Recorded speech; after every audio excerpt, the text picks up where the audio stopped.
Hello? You just have to keep.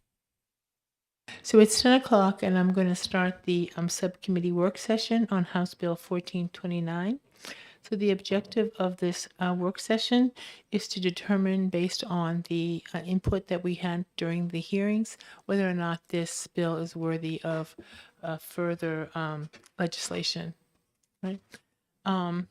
So the objection that we had from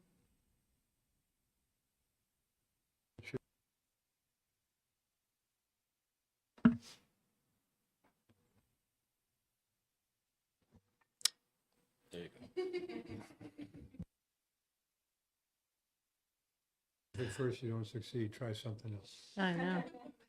So, the objection that we had to this bill originally was that the use of licensing for law enforcement was an issue that the committee objected to.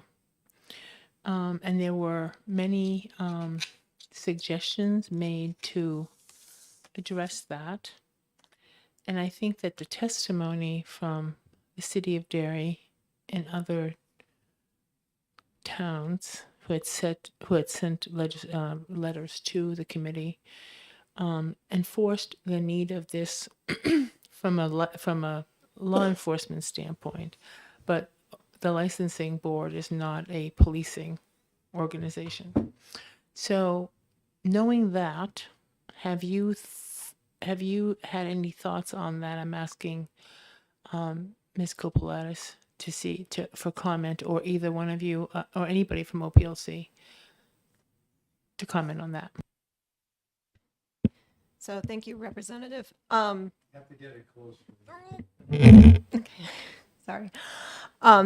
Thank you. I agree the licensing board is not responsible for law enforcement, and that was an issue. I think our main concern is health and safety from more of a hygiene aspect, and it sort of became, once law enforcement became part of the issue, it kind of went in that direction. But our focus really is more on health and safety and welfare of the public, and it's more, hygiene issues, that sanitary issues, similar to, barbering, cosmetology, and aesthetics, where those are some of the things that are inspected. So it makes sense for the focus to stay there and not on law enforcement, because I agree that's not what the board's function is. So, do you have any recommendations of what future legislation would look like? How would we amend this to address that? I think it could be amended. I think most of the language does focus more on sanitary conditions, hygiene, those types of concerns. I think it may have been the addition of, including prostitution, human trafficking, that made this a little bit more of a law enforcement type issue. So those things could certainly be removed. It does talk about any sexually related crime. I don't know that it then needs to be more specific to include prostitution and human trafficking. I think those things necessarily fall within any crime involving violence inflicted on a person, that type of thing. Because anytime one of our inspectors goes in to inspect for sanitary conditions, for example, if our barbering, cosmetology, and aesthetics inspectors go in to inspect and they see evidence of a crime, they can certainly report that to law enforcement, even if they're not looking for it.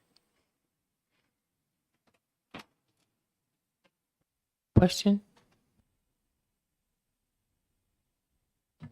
So, as I understand it from the years I've been working with your office and your predecessors, one of your functions is clearly is enforcement of the statute, and whether licensing is being observed and so forth. And since these illegal establishments do not meet the necessary criteria for therapeutic massage administration, and And one of the functions of your inspectors, as I understand it, is to find out whether the people in the establishment are licensed or not. Correct? Yes, correct. Okay, so if they're not licensed because they're not performing therapeutic massage, they're not qualified to be licensed, and they cannot legitimately be licensed, then they are operating illegally. Would you agree? If I under, I'm not certain I understand the question. If they hold themselves out as a massage establishment and we were allowed to have inspectors go in to inspect, then they would determine whether anyone was licensed. Correct. And since these people are not performing therapeutic massage, aside from all the health aspects that we've started to talk about a little bit, the reality is that they're violating the codes in that regard clearly as well. We've heard stories. We talked with several people from the town of Derry who came and they said, that several of these establishments in other parts of New Hampshire as well, they have buckets for toilets.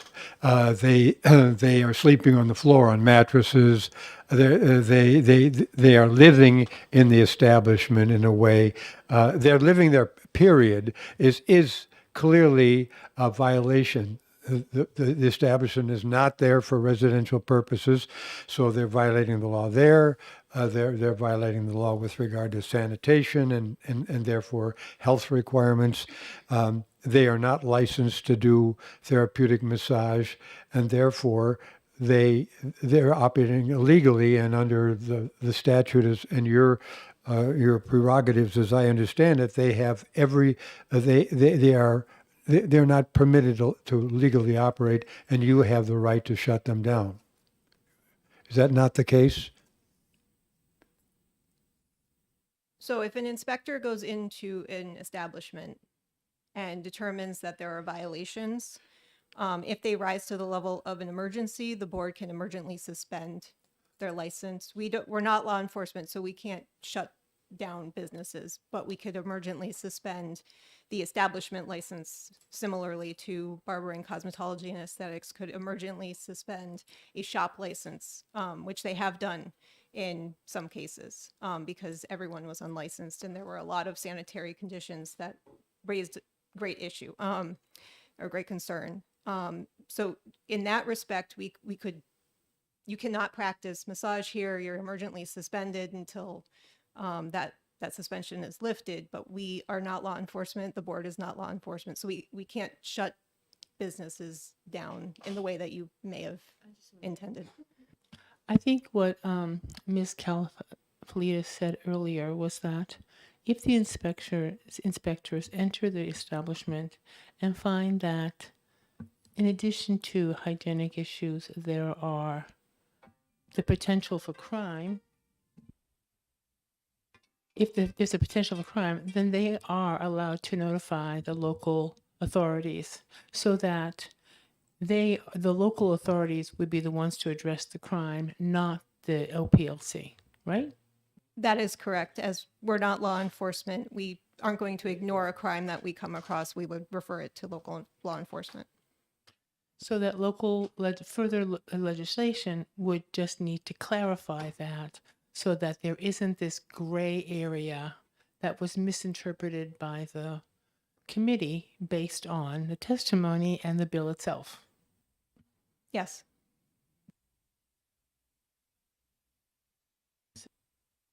Representative Bailey has a question.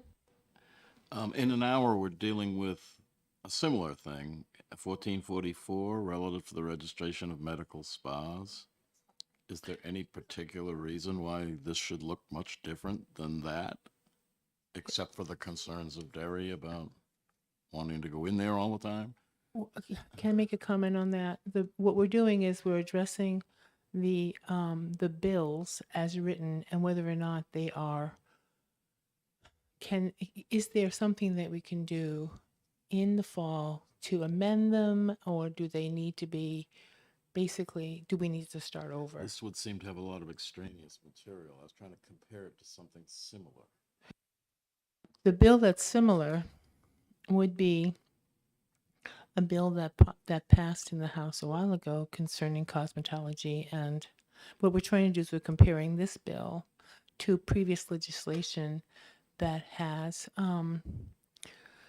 similar licensing requirements. The Medi-Spa bill is new, and it's a completely different, and it involves different groups of people.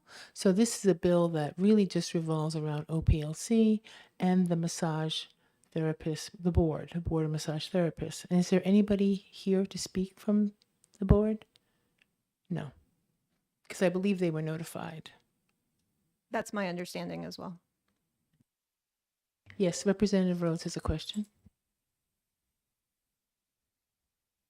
So I apologize. I realize I walked in late and this might have already been said. So I just wanted to, one of the things that we heard continuously in committee, and it sounds like that was addressed with what you had just mentioned. So I think what I wanted my biggest concern is, does there need to be language that basically specifies this isn't just a dairy issue, right? Like this is not just a local issue that some of the concerns that we have happens all across the country, not necessarily in one town in the state of New Hampshire.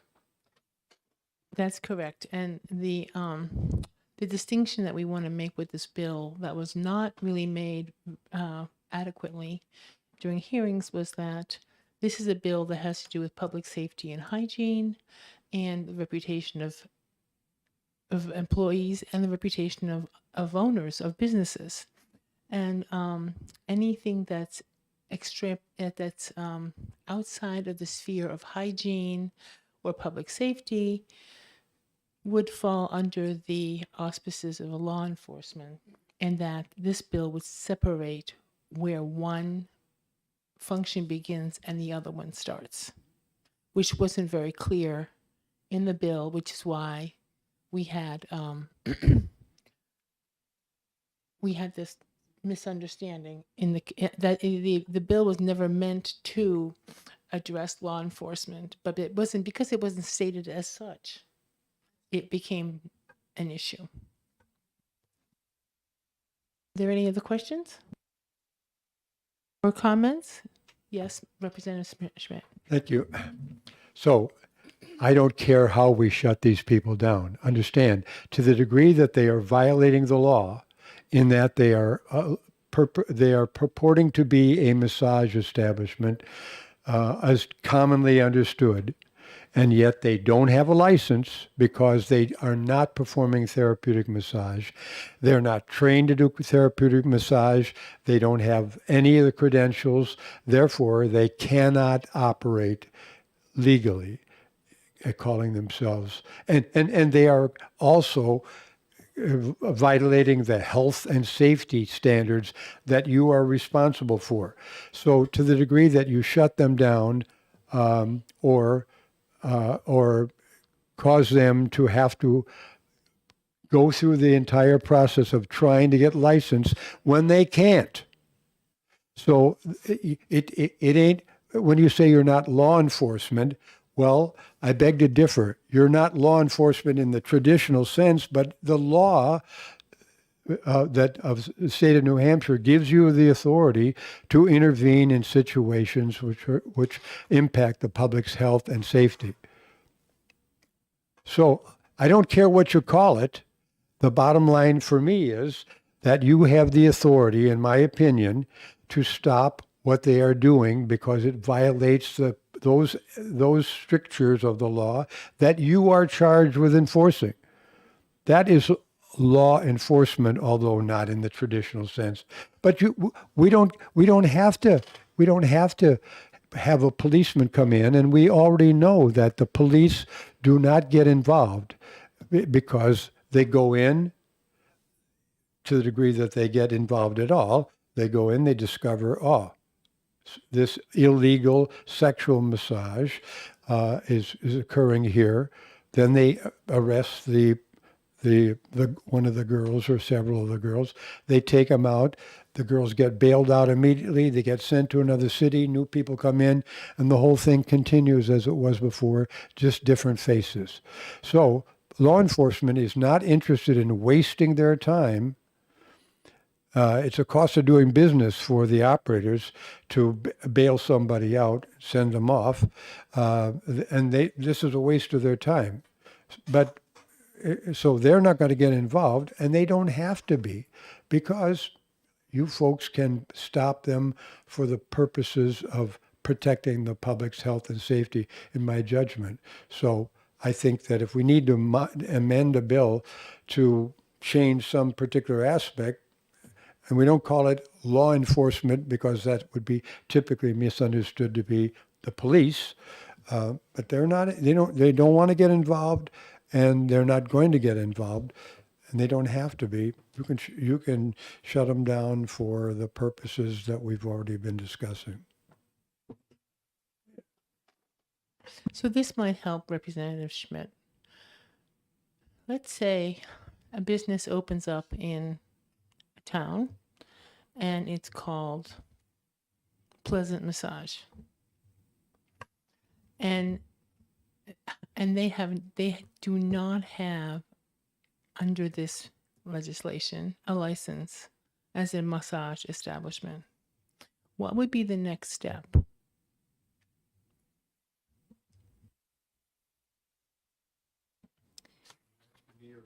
No, yeah, I'm trying to reference the, because there are, so if the establishment is excuse me, is unlicensed, similar to barbering, cosmetology, and aesthetics, there are a number of shops that we inspect and find don't have a shop license. So that's unlicensed practice.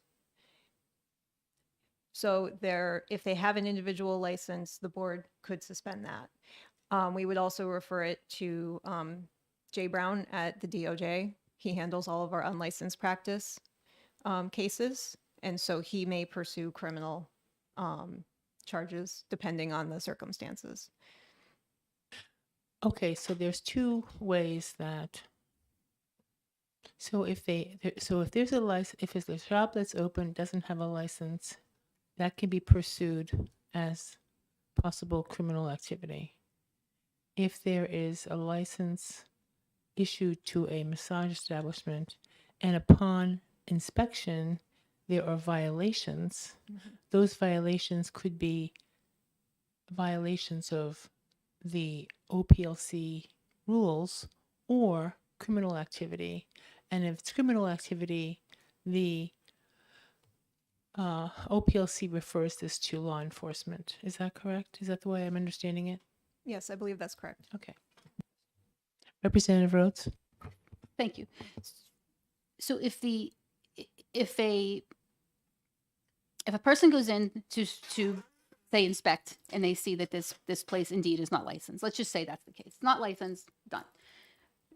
Does the person that is there at that exact time and sees that it is not licensed, because I heard what you said about, the Department of Justice and investigations and so forth.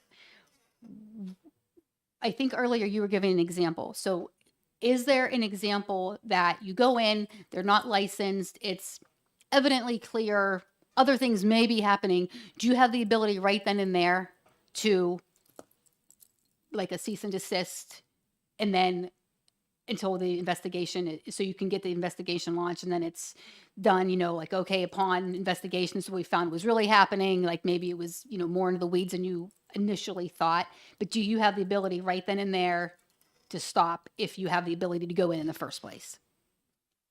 We do not have the ability to say you must cease and desist at this moment. We can tell them that you should not be operating without a license. So that is unlawful or unlicensed practice, and that will be referred. And what happens with the barbering, cosmetology, and aesthetics is very often they will continue to practice, but we have that date on which it was made clear to them, you do not have a license. You cannot practice without one. And then when we refer it to DOJ, they handle it from there, and they have a date certain that they've been practicing without a license. do you have a recommendation if we're going to work on this legislation and we bring it back? I think we all know the reasons why we're so focused on it right now. So let's just say Representative Grote and I kind of team up and work on this legislation. I know she's worked on it hard, so I don't want to, let's just say we dive into this. Is there verbiage that we're able to put in here that would give you any kind of that authority to say stop? Or does that not exist anyway and we just can't do that?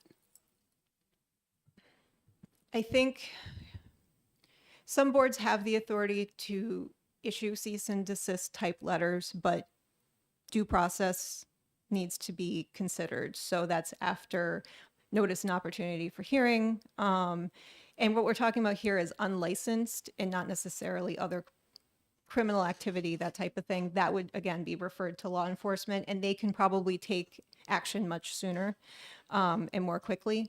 And again, if the person, if it's unlicensed, if the establishment is unlicensed, we can refer that to DOJ and they can handle that. If it's sanitary conditions and things that are violated, the board, if it rises to that level that they deem it's an emergency, they can emergently suspend the license if they have one until they are able to rectify that situation. And furthermore, if you are inspecting an unlicensed facility and you find criminal activity, you can refer to law enforcement. Yes.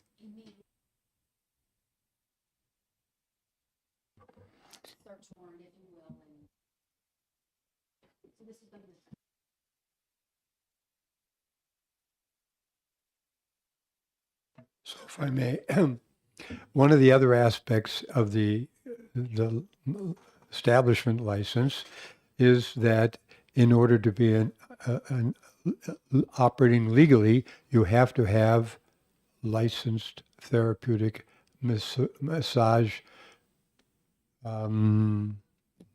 practitioners, right? The girls in these places are not therapeutic massage practitioners, right? They are, in most cases, captives of these operators, okay? What we've heard is, in many cases, maybe uniformly, they are living in the establishment. They have buckets for toileting purposes. Representative Schmidt, we've already discussed this. I think that your need is being addressed by this future legislation. I don't understand. If you have a question, please ask the question and don't repeat what you just said, please. Okay. My question is, since the practitioners also are unlicensed, is it not the case that you can cite them your inspector can cite them for the fact of having unlicensed practitioners operating in their establishment? Right. So if we go in and the establishment has unlicensed people working there, their establishment license could be emergently suspended. We did have a nail salon where that was the case. There were, I think, 5 or 6 people working, all of which were unlicensed. And his shop license was emergently suspended. The idea there was no evidence of criminal activity or anything. So that the goal there was really to put the consequences on the shop owner because he should have known better, and to get the people licensed so that he can open back up. We don't want to be a detriment to workforce. So to the extent, if somebody's unlicensed, right, that can be referred to DOJ and they can decide based on the circumstances to pursue that. The establishment license could be emergently suspended. Again, that would effectively, they'd have to stop operating until they were able to get that reinstated. And if we found any criminal activity, we would refer that to law enforcement and they would pursue that. I accept your offer.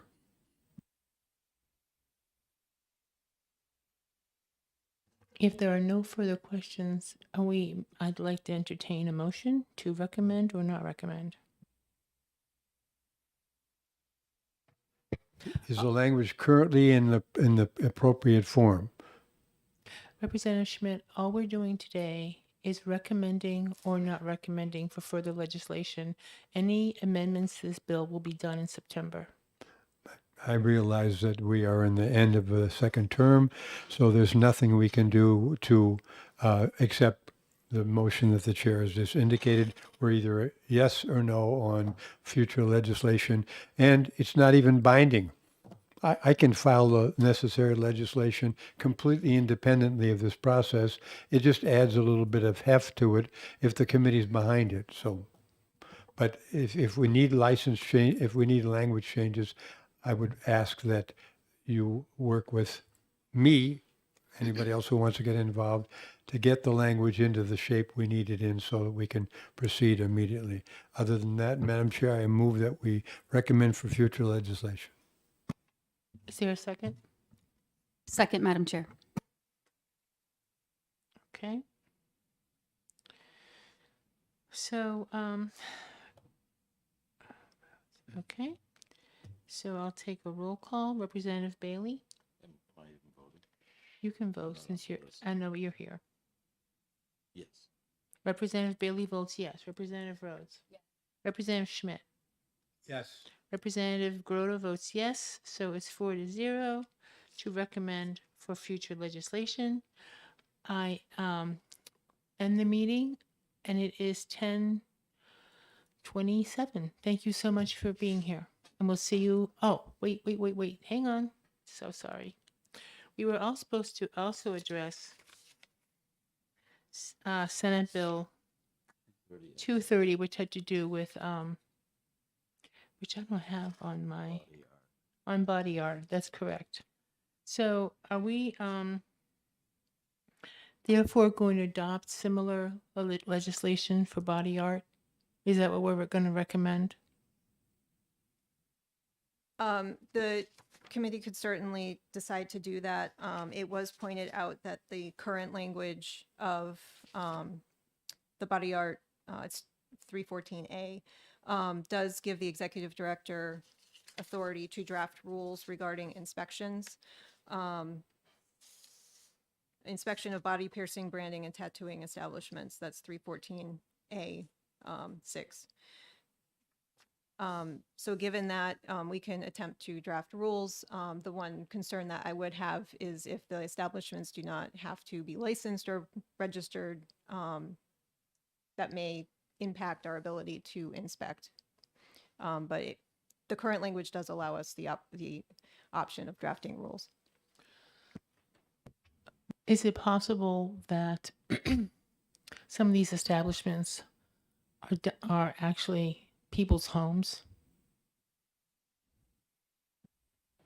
I do not know the answer to that question. I couldn't say it's not within the realm of possibility. I don't know. So we would be adopting similar legislation to the. You're right. I mean, if there are rules, but this is the same situation as the massage establishments, right? If there are no hygienic requirements, and we can't, those establishments can't be inspected because of current legislation, then we really don't have an effective way of enforcing the rules. Is that correct? Yes, if there was a registration or a licensing for establishments, that would certainly help facilitate inspection of those establishments. Are there any comments from the committee? Yes. Okay, so we had the body art people before us several years ago already. Those people are already licensed under our New Hampshire law. Okay, they are all legitimate practitioners of body art, science, or whatever you call it. They came in.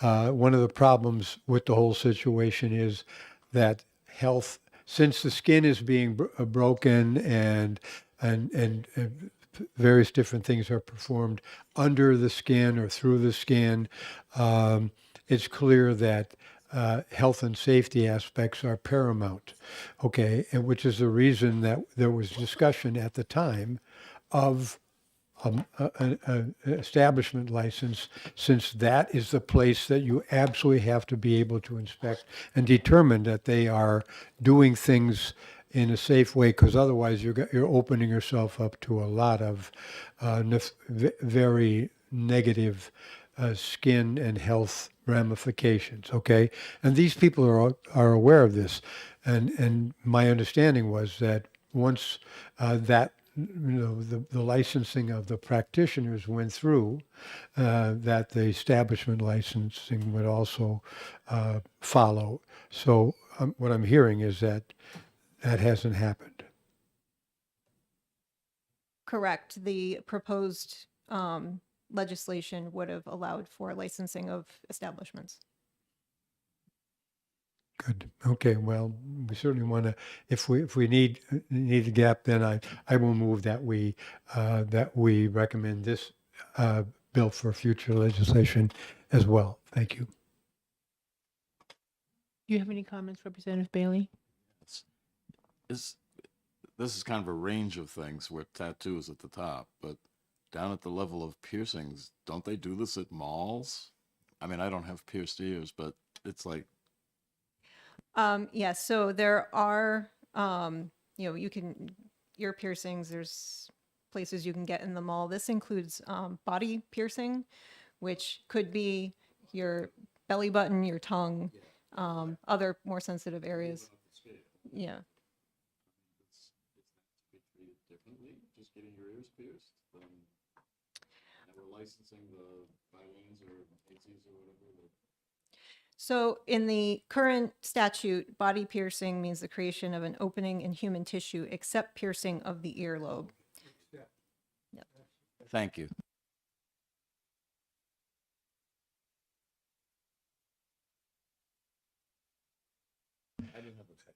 No, the ear piercing is all over the place, and it's a common practice. Even there, some health strictures are clearly in order, but the types of things we're talking about in body art is a wholly different thing. So anyway, I didn't hear a second. Well, it's a world I don't move in, but don't even teenage girls do this to each other? When you say this, could you clarify? Piercing of the ear. I've heard that. It's obviously not a world I'm moving in, but But this bill exempts that. yeah. So I think that's the difference. So it doesn't matter. Well, we've sometimes had things with like, oh, this individuals do things that are Right. and are not licensed. You know, Right. Okay. that's just better. So I will second Representative Schmidt's motion. And are we ready to vote? Representative Bailey? Yes. Representative Schmidt? Aye. Representative Groda votes yes. So it's 3-0 for recommendation for future legislation. Thank you. And now I'm really closing this part of the hearing at 10:35. Thank you.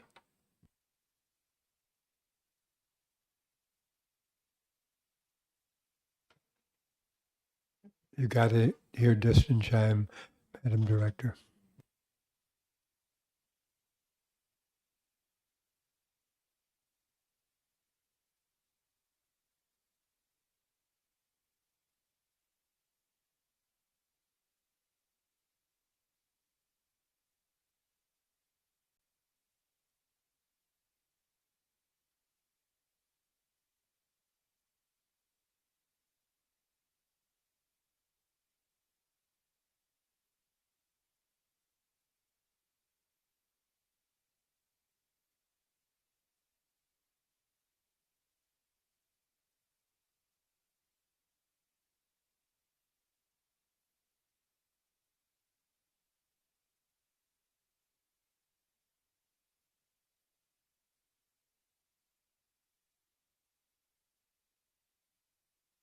What capacity are they being employed in? How will we see them in the next year, presuming that any of us get reelected?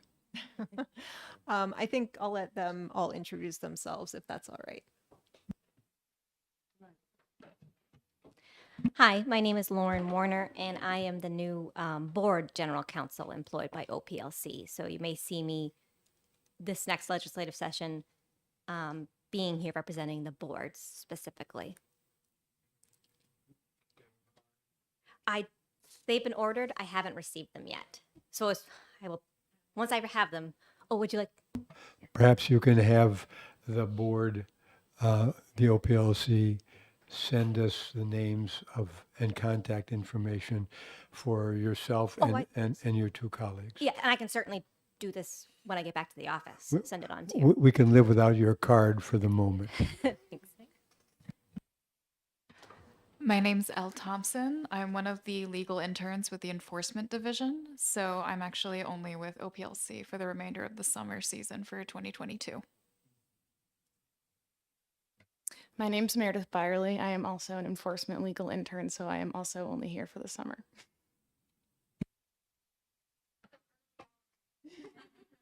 Thank you for attending. It's wonderful to see you here. Utilize your time. Strike while the iron is hot.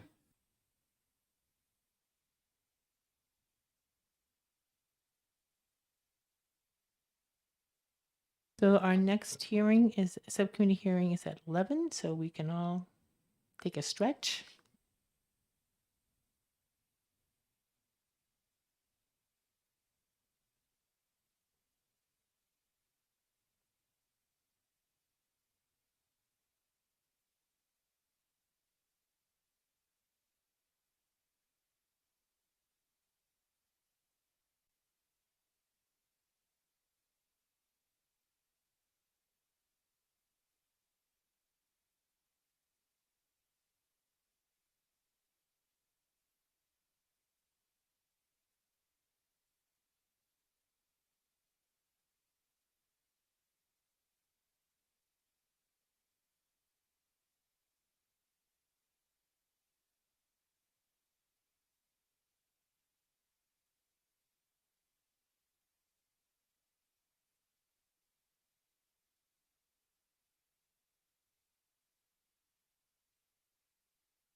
committee work session on House Bill 1444, which is the registration of medical spas.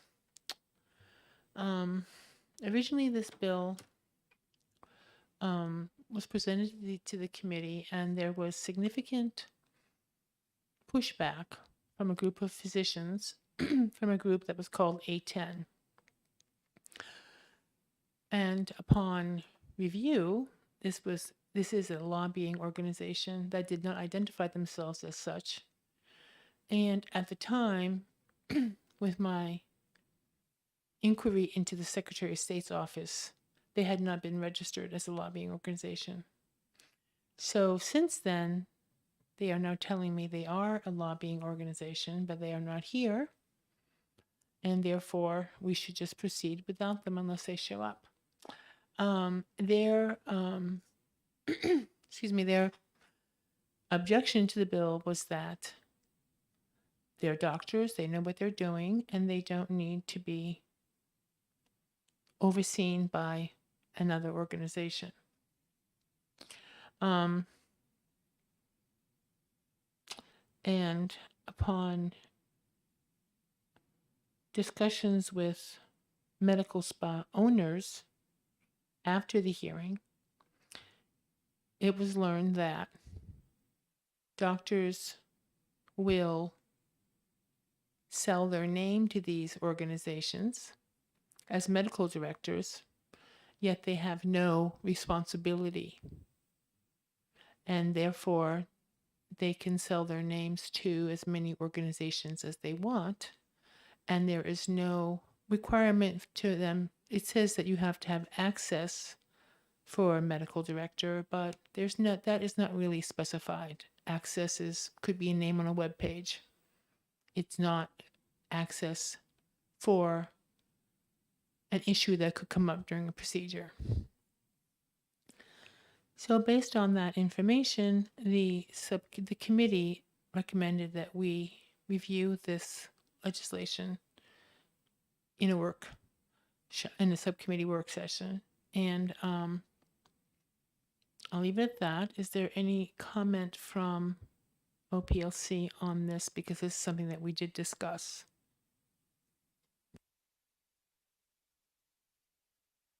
I just briefly, we did discuss this, and I think that you did address some of the concerns that, doctors are in some instances selling their name, so it looks like they have a medical director, but in practice they really don't have anyone who has the medical expertise to perform the treatments and procedures or oversee them or delegate them appropriately, which puts the public at risk. So that's a big part of it. The proposed legislation does ensure that these procedures, they are cosmetic in nature, but they are absolutely medical in nature. And I think that there is sometimes a feeling that, well, it's just cosmetic, but it is medical. It does require proper qualifications in order to diagnose and come up with a treatment plan, and then to supervise and delegate appropriately. It does require proper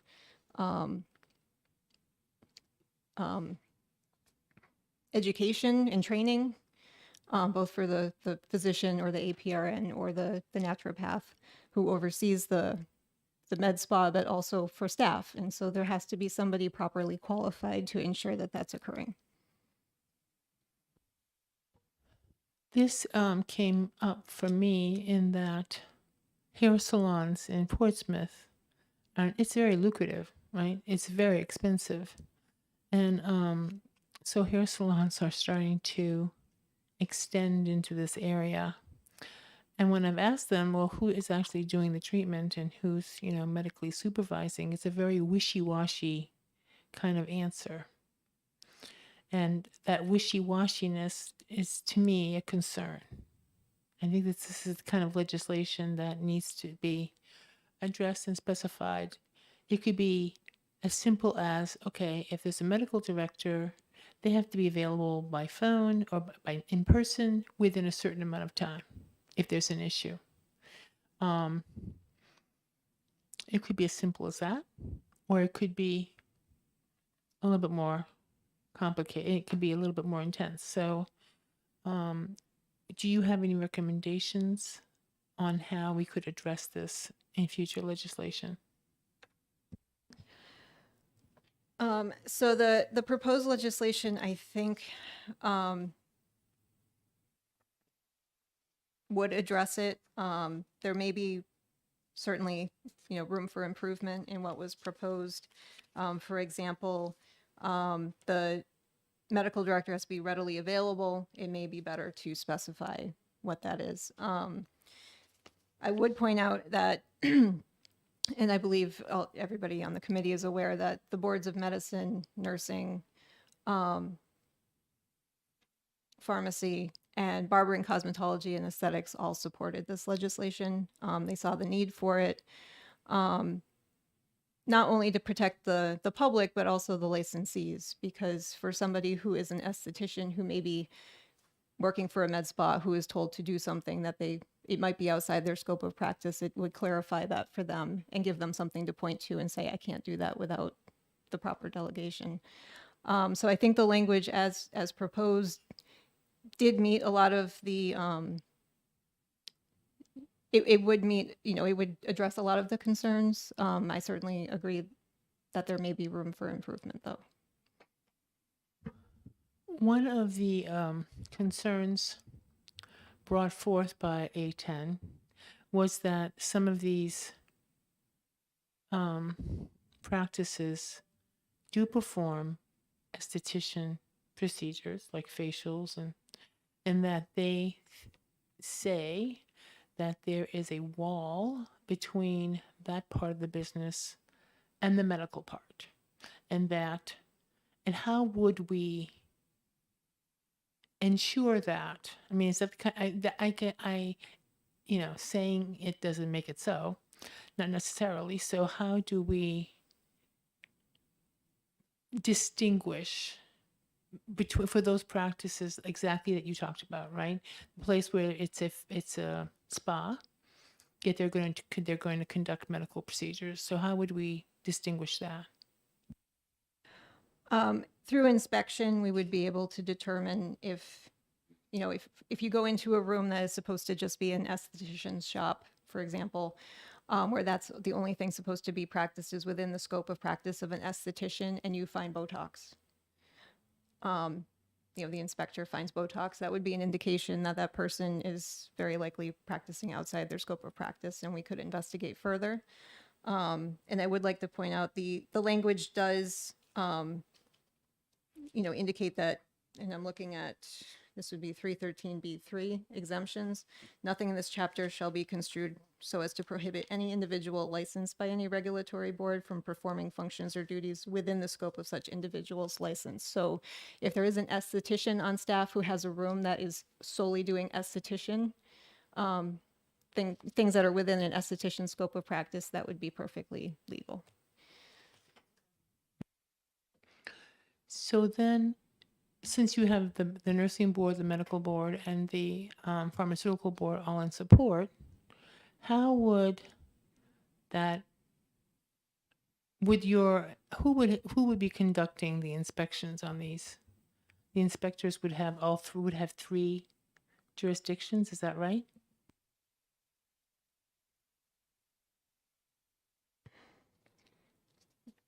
So for the inspectors, the bill as proposed would allow the executive director to adopt rules relative to the qualifications of inspectors. So that would need to be determined. We would likely need somebody from the different areas of expertise, the different boards, to weigh in on what would be needed in going into a medical spa. Because right now we have pharmacy inspectors can go in and do solely pharmaceuticals. If there is an esthetician who has a shop within a medical spa, our barbering, cosmetology, and aesthetics inspectors can go in, but they are very limited. It's only that shop. They can't go into other areas and look. So it would be somebody who would be qualified to look at various types of licensees. So Botox is a controlled substance. Is that correct? I don't know the answer to that, so I'm asking. I'm not certain if it's a controlled substance, but you absolutely need a prescription. It's a prescription. You can't just buy it over the counter. So one of the concerns that had been brought up by the Board of Pharmacology was that they were noticing that Botox vials were being used for more than one person, which is a clear violation of the administration of a pharmaceutical through injection. So I'm just trying to figure out if there is, if an esthetician, if there's, for example, the inspector were to find Botox there, why is it that the pharmacology board wouldn't know that they would have had access to it? Could you clarify the question? Right. So if there's a oh, I see. It would be a prescription. They'd have to have a prescription to have the Botox. And who would have issued that subscription for somebody who isn't licensed, or how does that work? You would need to have the proper authorization to order Botox. My understanding is there are people who have gotten their hands on Botox who are not authorized. I do not know how that occurred, but that is certainly not legal. So perhaps a point in the legislation would be that the access to Botox has to be, I mean, maybe we should clarify that so that if it's not, if prescription products are being used with a, I'm not going to use the word illegal, but an unlawful process, then that's also a violation, I would think. Is that right? That's right. I think it could be clarified here. I think the Medical Practice Act and the pharmacy, the statutes relating to pharmacy require that only certain qualified individuals with certain authorizations are able to, order prescription type medications like Botox. So it could be clarified here, but I think those statutes would require that. And that would also go for the, I mean, I would imagine the fillers have to be medical grade fillers. I mean, they just can't be, I don't know anything really. I know very little about this, but I would imagine that that is also something that's done by prescription. That's my understanding. Okay. So we need to clarify that, I think, too. Does the committee, do you have any questions, Representative Bailey? No, well, but would you put the name of Botox right in there, or is it just to kind of generally? I know there's all kinds of crazy things they do. Don't they have fish that nibble on people, and you're not going to list all the crazy things they do, right? It's just if it reaches the threshold of medical rather than specifying Botox, or Right. I believe the barbering, cosmetology, and aesthetics forbids the use of animals and that type of thing. So there should no longer be fish you laughed. in Though. pedicures. You but had heard of this. I'm right? aware of. Yeah. I'm aware it has been a thing in the past. Right. So there may be a more general way of phrasing it, pharmaceutical or something like that, or anything injected. I don't have to specify fish. Yeah. Representative Schmidt? Thank you, Madam Chair. So I want to come back to the issue of medical directors. Maybe you can even put that in quotation marks, because if they are just, as has been stated previously, they're just selling their name to some entity and they're not really engaged, then it's kind of like, I don't know, Donald Trump putting his name on a building that he has no involvement with except his name. He sold the name rights. But that doesn't say anything about, but it's misleading to the public, in my opinion, in this kind of an instance, what he's doing, that example I gave, that's a different situation, because Um, and he's not the architect, he's not the investor, he's only selling the naming rights. It's a total different thing. It's kind of a branding situation, as opposed to this person saying they are the medical director, but they ain't, except potentially legally. I think we have to, of course, we would have to define what available. Remember, you said earlier that they sell that, and then you have to define what medically available means with regard to one of these people. I'm very concerned that this is way too much of a Wild West situation in New Hampshire currently, and to the degree that you've got people. I mean, I gave the executive director an example that we had in committee a number of years ago, not before any of you were born. It wasn't that long ago, but before some of you were around in the state legislature or in OPLC and so forth. And there was an example of this couple that came into a mall, and there was somebody standing there wearing a white coat, and they were offering free teeth whitening. So I said, typical, they look at each other and they go like, kind of, what could go wrong? And all of us who have been in the legislature for a while go, well, how much time have we got to tell you what could go wrong? Because we had pictures that the husband brought of his wife's inflamed lips and gums, from whatever substance they used, either too much of or the wrong stuff and so forth. And when you're messing with somebody's face, that is something that people are extremely sensitive about, men and women, and so forth. So you just can't have that kind of a thing. And these people assumed the white coat meant something medical.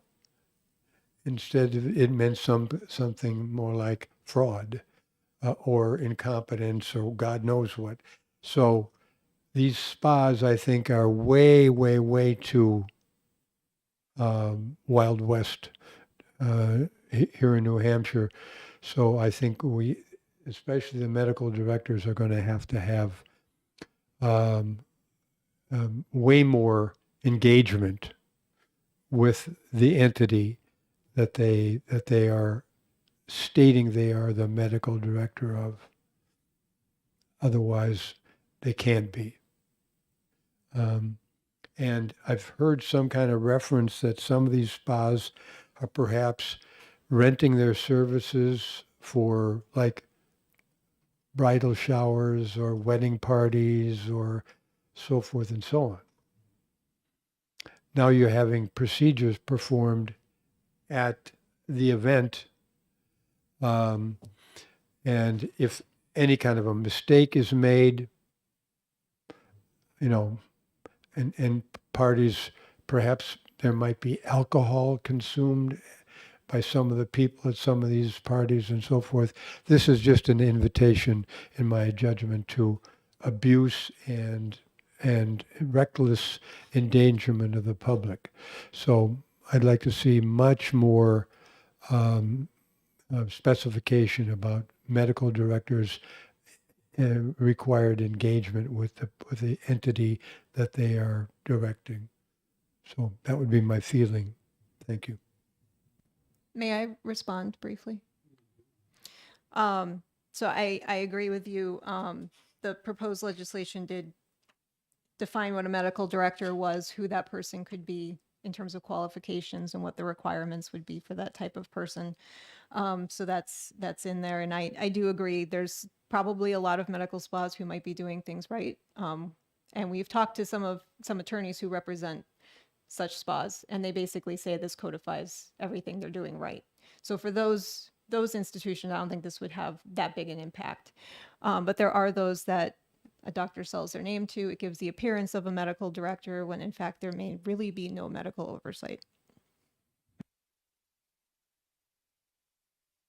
Is there anything in existing statute that parallels this or something that you have to say that he participates or that he has oversight, or is there some kind of way to address that? I looked at some other, I tried to find some other legislation that might be similar, especially in other New England states, and didn't find anything sort of on point. For example, Connecticut does have a statute, but it's much more restrictive because it requires a physician, physician assistant, or an APRN not only diagnose, but actually do all the treatments. So it was, I was unable to, in the research I conducted, find something on point for what precisely what we're looking to do here. So that language would have to be crafted. One thought might be to, and maybe this is too complicated, but to change the nomenclature from medical spa to medical cosmetics. I'm just wondering whether or not the word spa is causing because people think of, the place that you can go and have a sauna and a massage, and I mean that's a spa, right? But this is medical cosmetology, and I'm wondering whether or not we should think about defining it out of the spa realm so that people understand it better. Does that make sense? I think that does make sense. I think the use of the word spa sometimes does create confusion. So that would be something that we might consider. Because I think that makes it more, when you say, medical cosmetology, that brings, that to me in my head brings some alarm bells, right? Because you're thinking, okay, this is not a facial or a peel or whatever, right? Correct. Okay.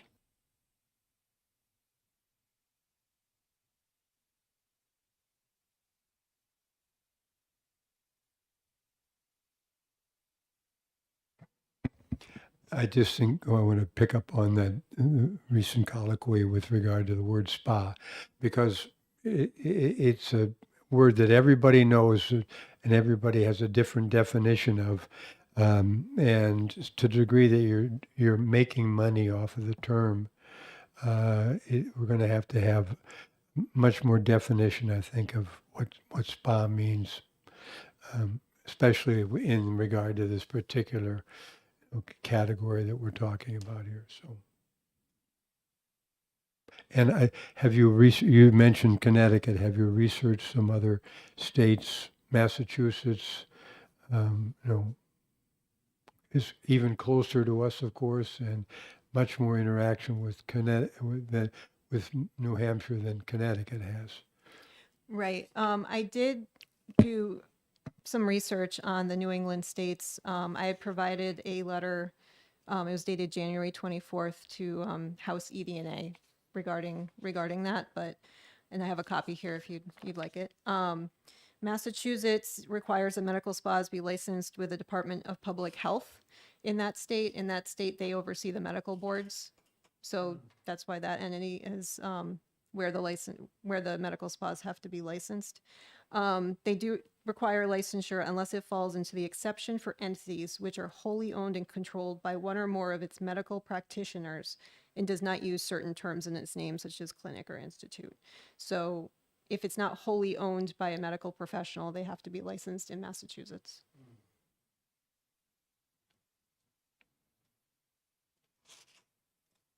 So it appears that the legislation that we're looking at is strictly aimed at protecting the public. And this is a good first step to do that. Yes. And if I may point out one other difference with Massachusetts, that was licensure. What we were proposing was a registration. We still are proposing that. Right. Okay. So what would the registration, as opposed to a licensure, how would that differ as far as the public and the owner of the facility?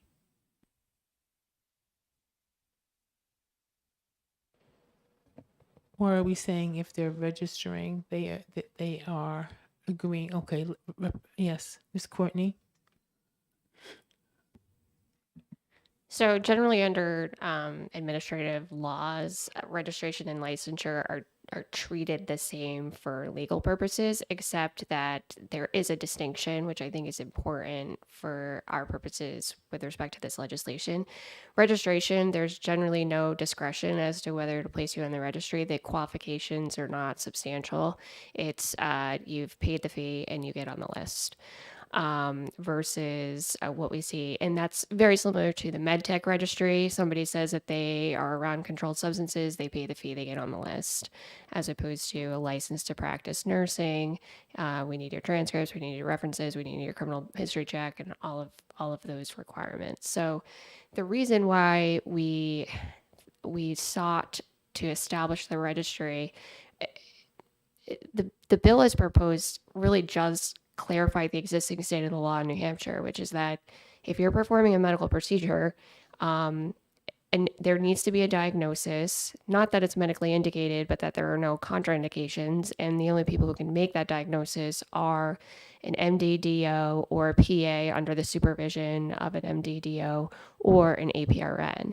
And then they can certainly delegate those tasks. And what we have, and that's the existing state of the law, but it's unclear, and because it's not explicitly stated anywhere. And there is a lot of overlap and confusion between medical procedures and cosmetic procedures. And this bill came about rather organically because we were receiving complaints about people who had been injured from individuals who were not qualified. A prime example being, one complaint was that a licensed nursing assistant had whipped up some facial cream. It was at a chemical peel and was advising people via telehealth how to administer the chemical peel, completely outside the scope of what they're allowed to do. But because it's cosmetic, they felt that it was appropriate. We had another individual who was injured with laser therapy. And this wasn't laser that was just going just below the surface. It goes fairly deep, and they're permanently scarred because the person didn't assess, they were not qualified to assess whether laser was appropriate on that individual, nor did they have supervision from a qualified person. So they were permanently disfigured. So, I think the bill would propose the existing, or would clarify the existing state of the law with respect to scope of practice, but then it also allows us to ensure compliance through the registration and the inspections. It's from my perspective, I don't think it's that intrusive because individuals who practice in this field generally are subject to inspections, and there are no additional requirements that one has to meet in order to have a medical, whatever we would like to call it. But yeah, I agree with you, your comments regarding the spas. Thank you. Are there any further questions?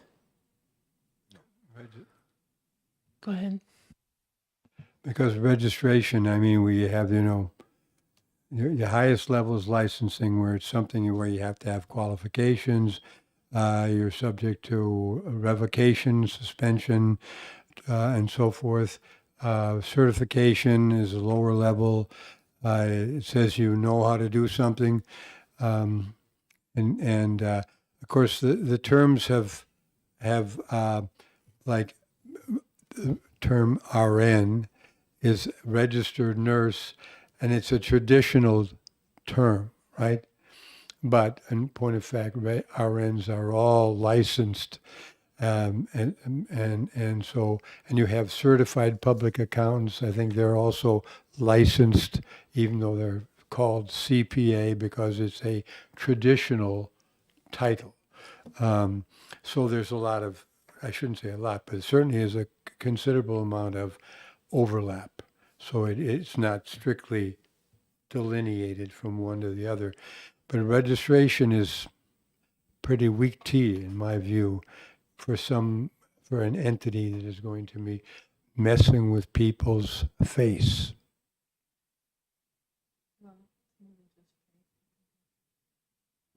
If I may, the registration would just give us authority to inspect, and if there were findings, then we would refer those out to the different regulatory boards. What we've observed is that, as Jessica explained, cosmetology, pharmacy, and the other inspections, they all operate in their own little silo. There's no one person that can look at everything, and there is overlap between these different professions. So we wanted the ability to go in and look at everything and then refer out to the appropriate regulatory body if there was an issue. So, Ms. Courtney, in relationship to the previous bill, you would be writing the rules for that inspector, is that correct? Yes. Okay.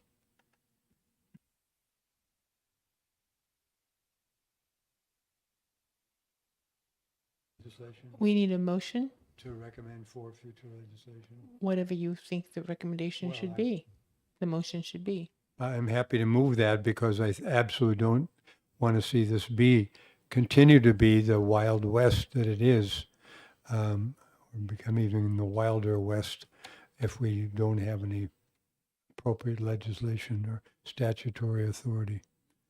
So I move that. Do you want a second? Do you want me to? Yeah, I'll second. Representative Bailey seconds. I will call the roll. Representative Schmidt. Aye. Representative Bailey. Yes. Representative Grota votes yes. So it's 3-0 to recommend for future legislation. And are there any other topics or questions or comments? If not, I close the subcommittee work session.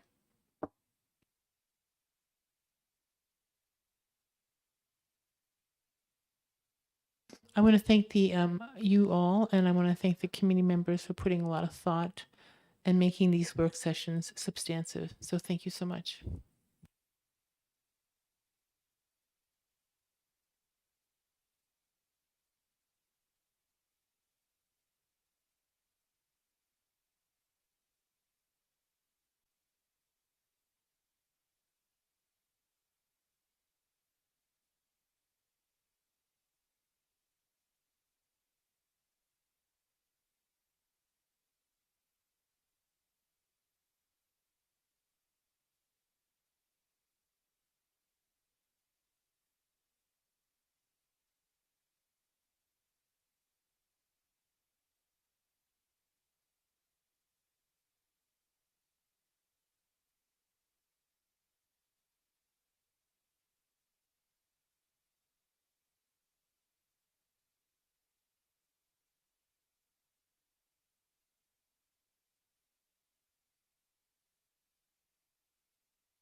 Clock. Hey, Sally.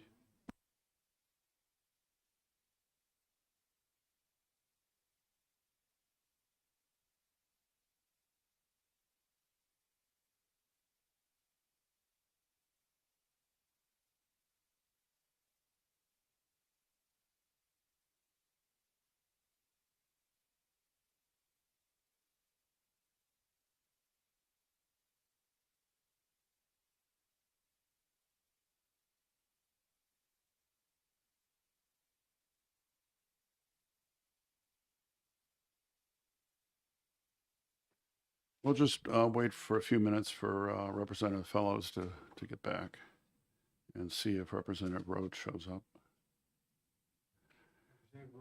Yeah, it's that's what I heard. It's myself, Rhodes, and Fellows, but as long as we have two people, we can do things.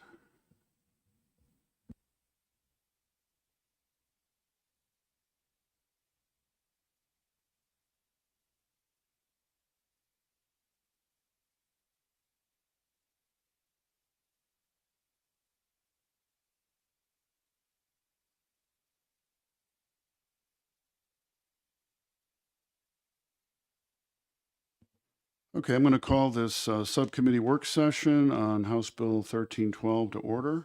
And I'd like to call Mr. Sherman, if you could come up. We were talking earlier, and he can give you his views on this, and then we can move on from there.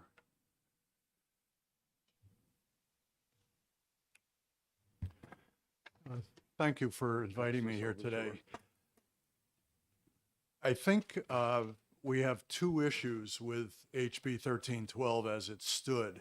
One is that it directly conflicts with 155A, which is the enabling RSA for the building code and thence the Building Code Review Board, which prohibits state agencies from amending the building code. Understanding that with DES there was some I'll call it confusion in a gentlemanly way as to where the building code applied and did not apply. We can sort that out. We feel we're on pretty firm ground, having talked to people who have been around a lot longer than I have. So just that on the face of it would say 1312 hopefully will die a quick death. I believe we have legislation in place, 155A2X, which permits state agencies to come to the Building Code Review Board, amend the building code as they would desire and get reviewed, and then it becomes a state amendment applicable to everyone. We in no way, shape, or form are trying to cut anybody out of looking at grease traps. Half the towns in the state don't have a building inspector. So obviously, you know, there's got to be a working together there. So I think that in terms of the specific rules, what we really need is some time. And it may be extensive time, as I indicated in my email the other day. A very quick cursory look at rules among different agencies and departments. This is an issue that's endemic.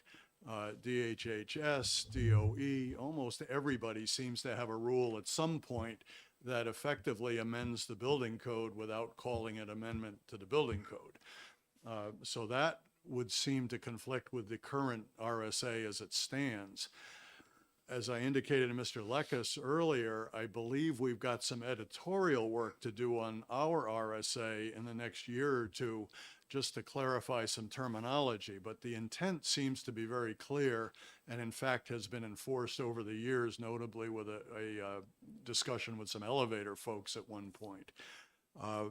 So what I'm here today in hope of is some kind of an interim way to allow us some time to work in a coordinated manner with the various agencies, whether it be through GELCAR or otherwise, to figure out where all of these things are popping up in the various RSAs and the rules, and then get them resolved through amendments to the building code, and to not have an RSA that sort of sits over here that says, well, DES can write rules on their own that amend the building code.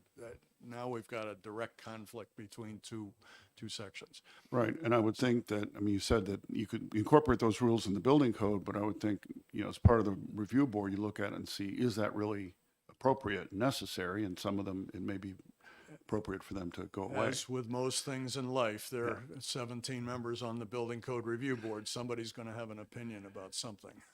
Okay. Yeah. But I think reflecting also on a comment that was made back at the hearing, that does start with a model code and then amends that model code where there's a need to amend it, rather than leaving the model code in conflict with local state rules. if you'll be available for questions after Absolutely. this, what I'd like to do is get a representative from Department of Environmental Services to kind of give their take on this.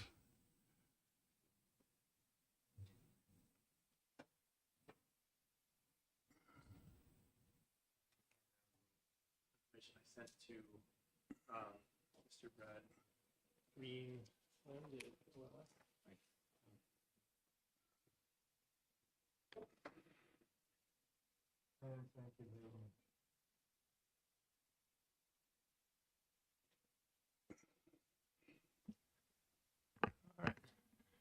All right, so good afternoon.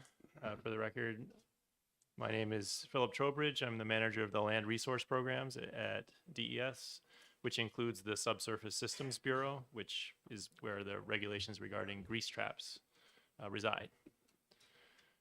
And what I just handed to you was some information that I provided to OLS. I think probably, I didn't know if it was passed on to you all, but from he had asked for some clarifications of our regulations regarding grease traps and under what circumstances we could waive those regulations. Because I think it's one thing, if you look at page 2, we have the ability to make waivers whenever it's justified, and we actually do waive the requirement for things like grease traps under circumstances that are pretty well defined. When there's a food establishment where there's not going to be very much grease, whether there's seating or not, whether there's high temperature dishwashers, which tends to mobilize grease and those kinds of things. So I just bring this up to in the context of that the desire for House Bill 1312 seeks some flexibility in the sizing and the requirements for grease traps. I wanted you all to be aware that we have that flexibility now in our current rules, and we exercise it currently. So I have kind of a more basic question, and that is, as was mentioned, RSA 155A2, it says no state agency, authority, board, or commission shall vary, modify, or waive the requirements of the state building code or the state fire code, unless approved by the State Building Code Review Board. And so the question is, was this rule passed by the state, the Building Code Review Board, and was it approved by them? Because it does impinge, I would argue, on aspects of the building code. Well, the grease traps that we require under our regulations are outside the building, so they are different from the jurisdiction of the building code, which would be inside the building. And Right. so there are these smaller interior grease traps, and those relate to plumbing codes and things like that. The grease traps for under the subsurface system rules are external. They're basically part of the septic system. Okay, there seems to be some dispute on that point. Actually, if Mr. Sherman could come back, you seem to indicate some disagreement.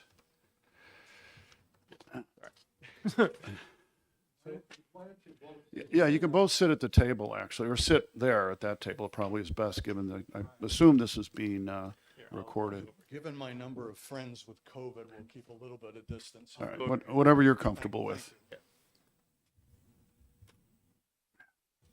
So I understand fully, and we have not had a chance to coordinate this and have a discussion about it, but the building code, in this case, we're talking about the plumbing code, is absolutely clear, and I've reviewed this with others, that our jurisdiction goes to either the public sewer or the septic tank.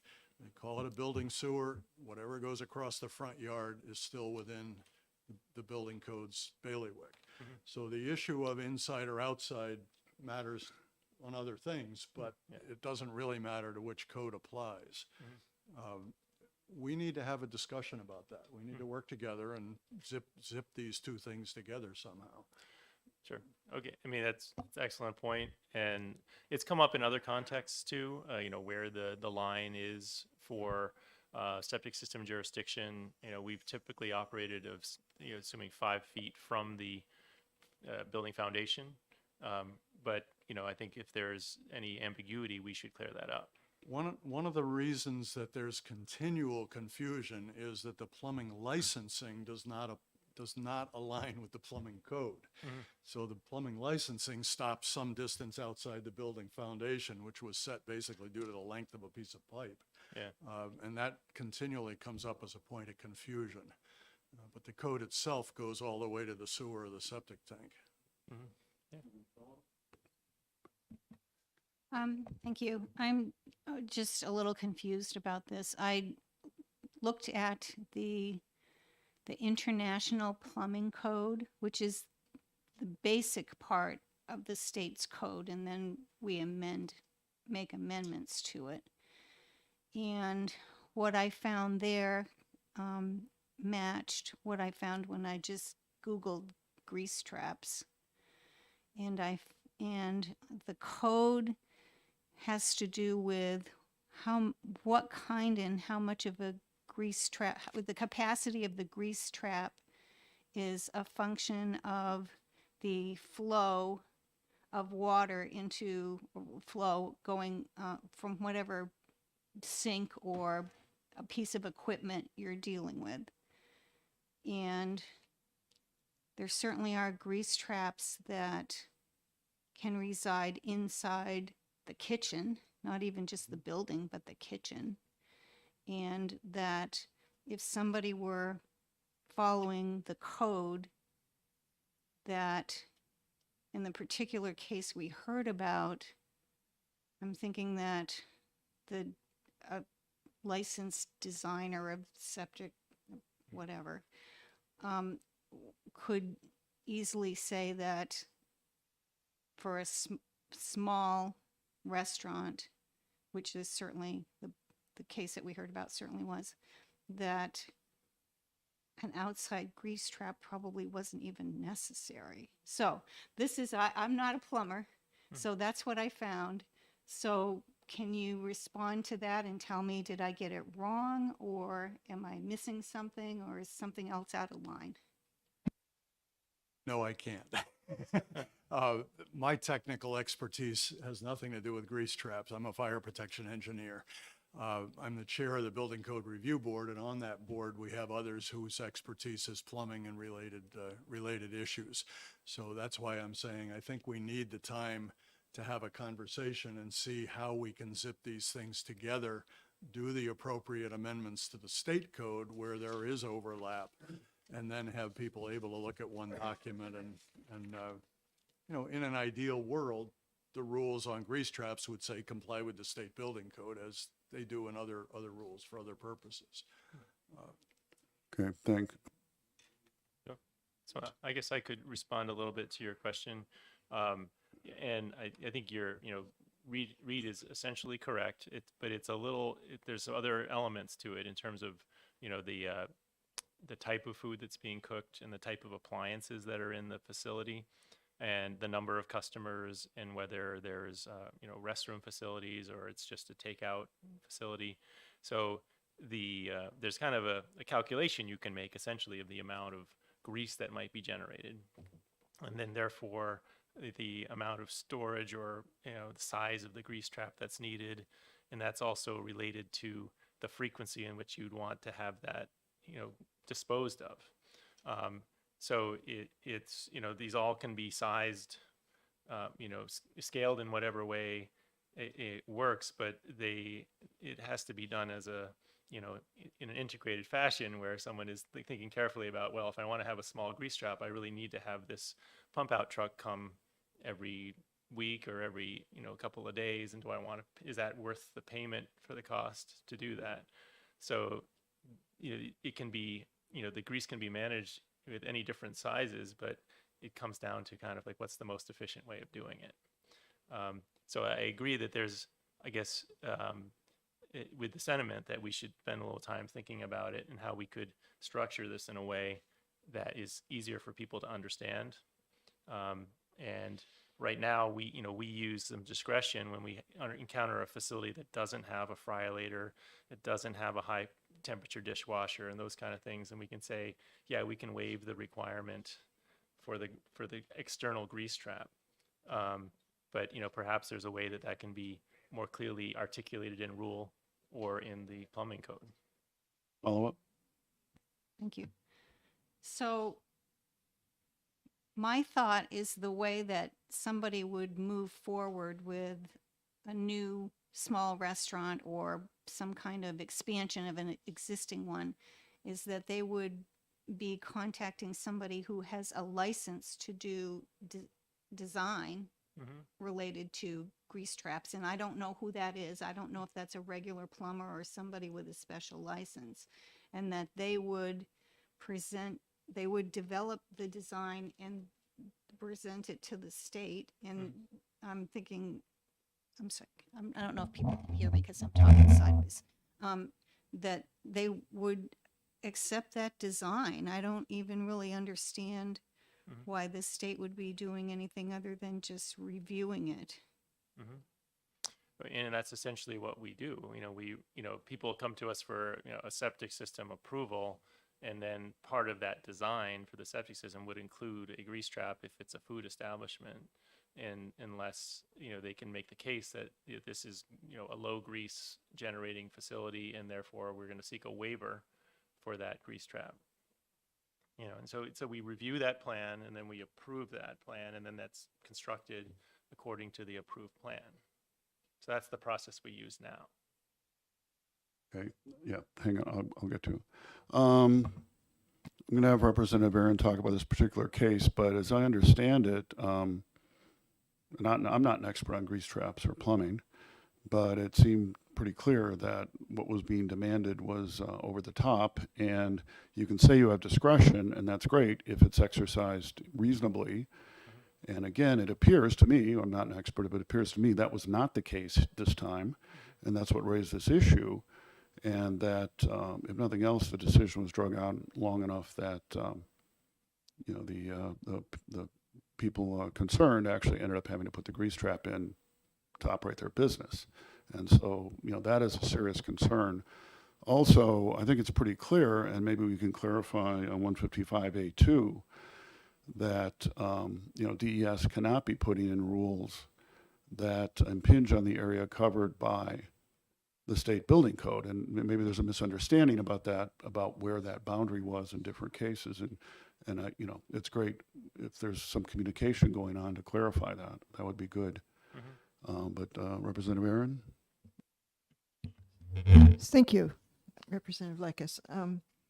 So yeah, what you described, Mr. Trowbridge, in terms of how things are supposed to work, was not what happened. And I would say that this is not the only constituent of mine that this has occurred with, because there have been other issues, other times when other businesses have come across the same kind of problem. But for my constituent Balthazar's in Goshen, New Hampshire, they were featured on Chronicles, and then the very next day, an inspector came down to their place and closed them down because they said they did not have the proper size grease trap. Now, they had already gotten a license. They were already licensed to do the work they were doing. And all of a sudden, this issue comes up that they need this 1,000-gallon grease trap. I don't believe that there was any kind of waiver explained to them, or any kind of situation where they would have had any way in which to modify what DES was telling them they needed in order to keep their license. they were just told you have to put in a 1,000-gallon grease trap, otherwise you lose your license and we have to shut you down. So what are they supposed to do? And they went ahead and they spent thousands of dollars to have this system installed, which is way more than what they would ever need for the type of work, type of food that they produce. The shed that they scoop their food out of is just about the same size as the grease trap that they installed. So I mean, how could you even think that, or how could DES even think that a 1,000-gallon grease trap or one size fits all situation would be appropriate in this way? That's all I'm going to say about that. Would you like to respond? Yeah, it just briefly, I believe in this particular case, there was a change in their menu. And so their original design that they were approved for was, I think, just ice cream. And then, they expanded to some, other types of foods. And so, which triggered whereas before the grease trap is not needed for just scooping ice cream. And then if you're going to fried foods, then that's kind of where the threshold for us, we've to say, well, you're now into a situation where you need that. And we do have, the rules just say it's 1,000 gallons. So, I mean, we didn't have an option of sort of scaling it and saying, okay, your facility is just only doing, French fries, and therefore you can have a 500-gallon tank. It was either in or you're out. And I think that's what happened in this case. So I think that was one of the reasons why there was the change.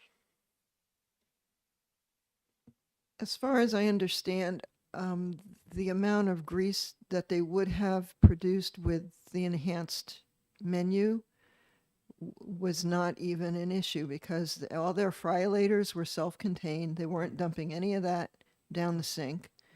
And they had all the food that they serve is on disposable plates, so it's not like they're cleaning any of that in a dishwasher. So even any minimal amount of grease that they would be producing, putting on utensils that they use in their establishment, would no way need a 1,000-gallon grease trap. An under-the-sink grease trap would be appropriate for this kind of establishment, and that's what other plumbers and experts in the field had advised them as well. But again, you have no way in which to say, in this case, you can have a 500-gallon grease trap or a 200-gallon grease or whatever. Yeah. So, and I think, and I had written to the commissioner asking him for a change in the rules, and basically was told, we'll look at it. So I hope we'll look at it. Right. And that information I was passing out earlier, just saying, the areas where we could consider either a smaller system or no system is kind of I've been pressing staff to say, well, what are our thresholds for this, and that are clear for us to decide, because, we're not, equipped to go out and really dig into exactly how many customers does somebody have, and, of what type of meal do they make. It's more, do they have a friolator? Do they have a high temperature dishwasher? Do they have seating?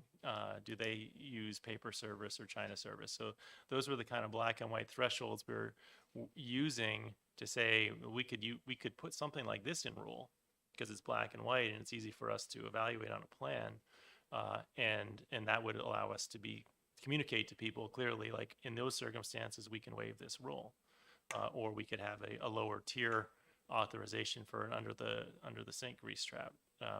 But that's the effort spawned by your letter, was to come up with some black and white thresholds that we could use either for waivers or for a change in the rule. So my understanding, and people can correct me if it's wrong, is that it's actually inappropriate for DES to have created rules in this area at all, unless they had first gone and gotten it reviewed by the Building Code Review Board. And I don't know what the National Plumbing Code, part of as amended by New Hampshire, that's in the state building code. I don't know what it says in this specific area. It may have a more rules that'll accommodate different situations. But I think this rule is actually invalid under statute completely. Because it didn't follow the process required in statute. And I don't know, you said you're not an expert on grease traps. Do you happen to know if there is something more flexible that's part of the NPC? Oh, I'll get you in a moment. What is very clear as we get into this whole discussion is that in any of the rules, there may be a piece of it that overlaps with the plumbing code, while much of the rest of it doesn't. Yeah. There's also a very common regulatory problem where designing something based on what somebody says they're going to do when they operate the building is always like catching butterflies. Right? I promised we're never going to sell cheeseburgers, only hamburgers. Well, who enforces that? And even when we talk about the issue of waivers between the DES rules and the building code, in the jurisdictions that don't have a building inspector, who does the waiver if it's in the building code? So there's a lot of these issues that really need thoughtful consideration and zipping together before we jump, my opinion. Okay, one thing is if you're not actually speaking, please turn the mics off because only so many can be on. And there's a gentleman here, I think, who'd like to speak. And if you could introduce yourself. Yeah, good afternoon. For the record, I'm Rainey Pelletier. I'm the director of the Water Division at DES, of which one of the programs that's under my purview, if you will, is on-site wastewater. So what I will try and do is add some clarity to, I think, what is a lot of confusion by a lot of us. First of all, the plumbing code has nothing to do with what a structure has the ability to discharge to the state's groundwaters of the state. Plumbing code or building codes designed if you're going to install this, that, or the other thing, that there's an appropriate approach in the technologies and the method that you use. When we did rules, and I've been at DES forever, and I was in the subsurface program back in '73, and '67 is when the subsurface rules came in. Back in the days when we dealt with the plumbing board, because we license pump installers, we license wastewater and drinking water operators, and so forth and so on. So the confusion here is that the building code has no idea or no control over what is coming out of a structure from a wastewater point of view. That is certainly under DES's purview.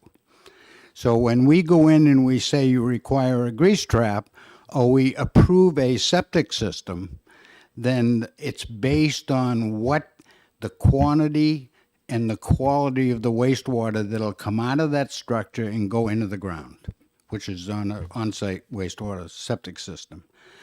When this particular situation came in, there was an approved septic system, which in fact no way alluded to the fact there was going to be friolators, grease traps, any other issues that took place. It's like saying that it is not uncommon. People come in, we approve a septic system for 3 bedrooms. 3 years down the road, we get a phone call from the building inspector and saying, hey, there's another bedroom. So we can't ultimately, number one, I don't have the staff to go out and see what people are doing most of the time, unless we get a complaint. But I'm trying to be very clear that the building code and what is state approved for discharging wastewater to the ground are 2 different purviews, very different. So the plumbing code does not dictate what kind of wastewater should be approved to come out of a structure. So I would disagree that in fact our rules went in place neglecting the statute of the building code 155. Anybody have any questions? Representative Fellows?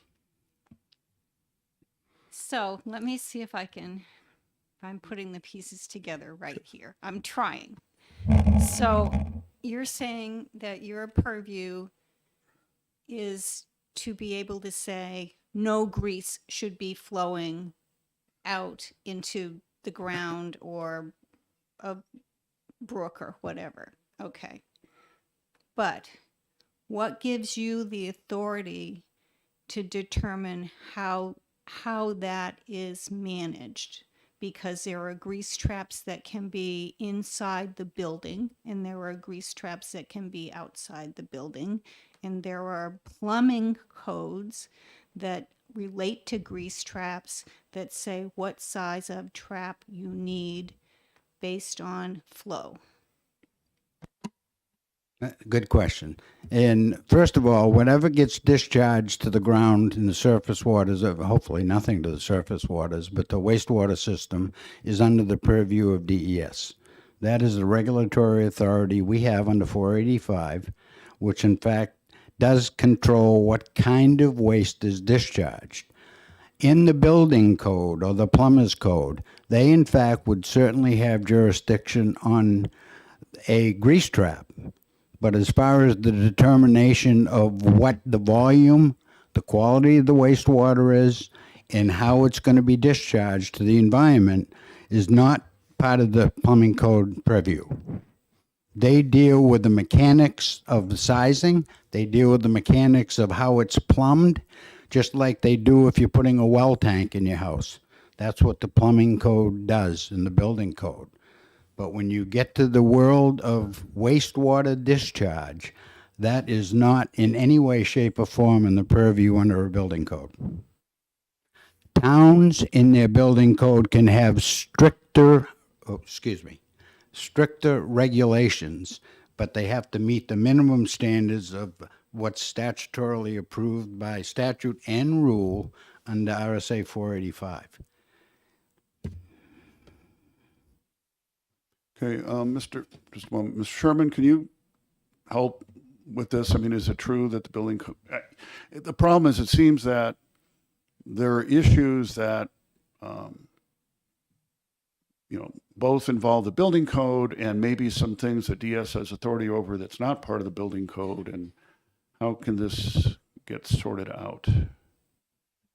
Give us some time to talk about it. A grease interceptor or automatic grease removal device shall be required to receive the drainage, blah, blah, blah, blah, blah, in food preparation areas such as restaurants, hotel kitchens, hospitals, and on it goes.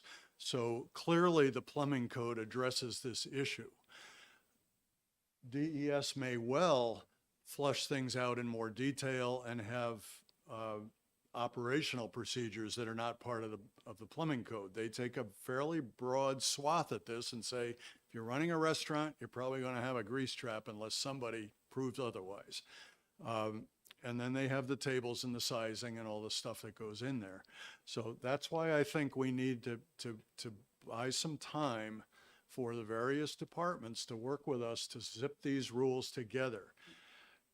It may well be that the end game says take this stuff out of the plumbing code by amendment and just say go follow the DES rules. That's one option. The other option is to bring the particulars of the DES rules into conformance with the model code. That all needs to be talked about. Right. Though, Let me explain what I'm thinking about doing. And what I'd like to do today is, have discussion and questions to hopefully make sure we understand what the issues and are and what needs to be discussed. I certainly support you folks getting together and trying to sort this out and coming back with a kind of a joint recommendation. So I'm not planning on doing a final recommendation report today. What I'm thinking is we'll come back sometime in September. But what I'd like to continue this a little more today, I don't want a situation where, I'd like to avoid anyway, a situation where there are issues that, between everybody involved that haven't been brought up. So at least we have a handle on what we need to do before the next meeting. Representative Aaron. Thank you. So, but one of the things that bothers me or concerns me is the fact that none of the wastewater coming out of this particular establishment was evaluated at all. An inspector came in and said, you just need 1,000-gallon grease trap, and that was it. So there was no there was no real investigation or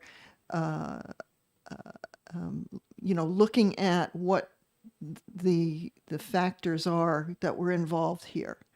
It was just a dictate given to a business to do something because that's what was in your rule. There was no, they didn't check the septic grease, the filter at all. They didn't look at anything. They just came in and said, well, you don't have this, so you have to have it. And that's one thing that really concerns me with all of this. If anyone would like to respond.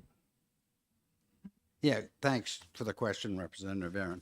I think the issue being is number one, first of all, we don't have the staff to run around every restaurant in the state that has a grease trap to see what to sample their discharges. Secondly, we know from past experience, and I've been around a long time, that if we're coming to inspect something and practices many times, and I'm not throwing spears at Baldessaris, change because we're going there to do some water quality sampling.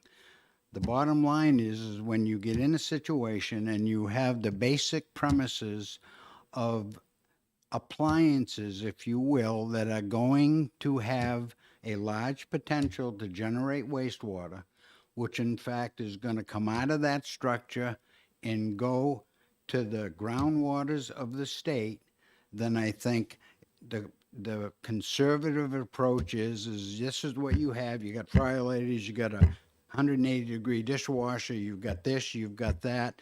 The potential is there. That could sell that property tomorrow. Somebody could come in and have a total different protocol of how they run their restaurant. The bottom line is that we're responsible for ensuring that when wastewater is generated from any building, whether you own it today and Bob comes in tomorrow and buys it and has total different strategies on how they want to run that kitchen. So in the long term, the viability of discharge is always going to exist in that system. So in fact, we go and look at the conservative approach. Here's the potential that is generated because of the appliances I just talked about, and that's how that happened. When this particular facility got a septic system approval, there was no indication there was going to be grease traps, fried food, this, that, and the other thing. So that's where this came about. I will grant you, and Phil has talked to our inspectors, that when we get in a situation like this, that maybe we have a lot more in-depth dialogue about where we're going. And I would concur with what you said. I said I would like to think that our staff would be a little more accommodating, but it doesn't sound like they might have been, which I apologize for if that's the case.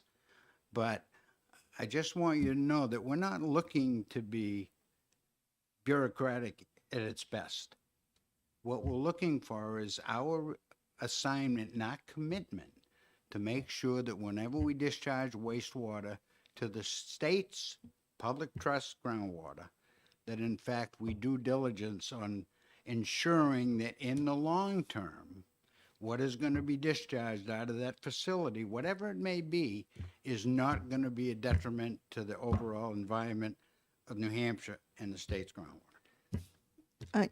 If I may, I can appreciate that view, but by the same token, if somebody were to buy this establishment and do something different with it, wouldn't you, before you license them, look at that system again?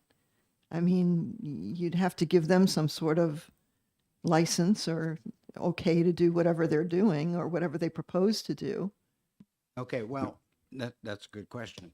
And I think, keep in mind that we don't license the operation of running a restaurant. What we do is we permit the structure's ability to discharge wastewater. If HH&S goes in, they have food inspectors that go throughout the state who actually issue a food service license. If in fact, and they've had a lot of turnover like we have all had in government, if they go out and the new folks aren't asked the right questions or know what to look for, they may very well get a food license. But let me be very clear, we do not license the operation of a restaurant. We permit the structure's ability, whether it be a restaurant, childcare, residential, commercial, whatever. We permit the right for them to discharge the generated wastewater for whatever that facility is going to produce. And I will say for the record that we certainly are experts in grease traps. We know what happens if grease traps aren't maintained. We've seen it. We've experienced in the last 2 or 3 years some real concerns about grease. We've had a lot of people that are going into malls, shopping centers, leasing space, unbeknownst to the people that own the on-site wastewater system, put in a restaurant, put in high-temp dishwashers. 12 months down the road, we get a plan come in because the septic system's failed. And you know why? It's because that system was never designed adequately to handle the grease load that now is coming out of that structure. So who pays for that? The guy that leased it unsuspectingly to the land. So it's our experience has been that grease is a detriment. It's as much of a detriment to the people that own the system as it is potentially to the environment, if in fact it blows out. And so, I mean, that's my plea. I don't know what more to tell you. I feel pretty comfortable that our rules do not conflict, and we could get the AG's opinion if you'd like on that, with the building codes. 2 separate entities, 2 different worlds that we deal with. We have the expertise to determine strength of wastewater, what it's going to discharge, and how it's handled. If somebody wants to install an interior grease trap in the plumbing, then they have plumbers, they have building codes that they have to follow for that installation. But Representative, oh, sorry, But follow then up? if they, I'm sorry. go Yeah, ahead. no, go ahead if you have a follow-up. But then if this establishment put in an interior grease trap, you would not have permitted them, though. Answer. Yeah, if they came to us and requested a waiver and told us that they had a high-temp dishwasher, they had friolators, they had other ways to create and generate grease, you're probably right. You're probably right. Okay, but in this particular instance, they have one friolator, Okay. and they have, I don't know what their dishwasher is at all, but the amount of grease coming out of this business is minimal if you really take a look at it. I mean, so to require them to put in this massive grease trap exterior to their building seems to be total overkill. And I'm concerned about that for other businesses who, you know, who may have an interior grease trap and nobody cares or nobody does anything about it.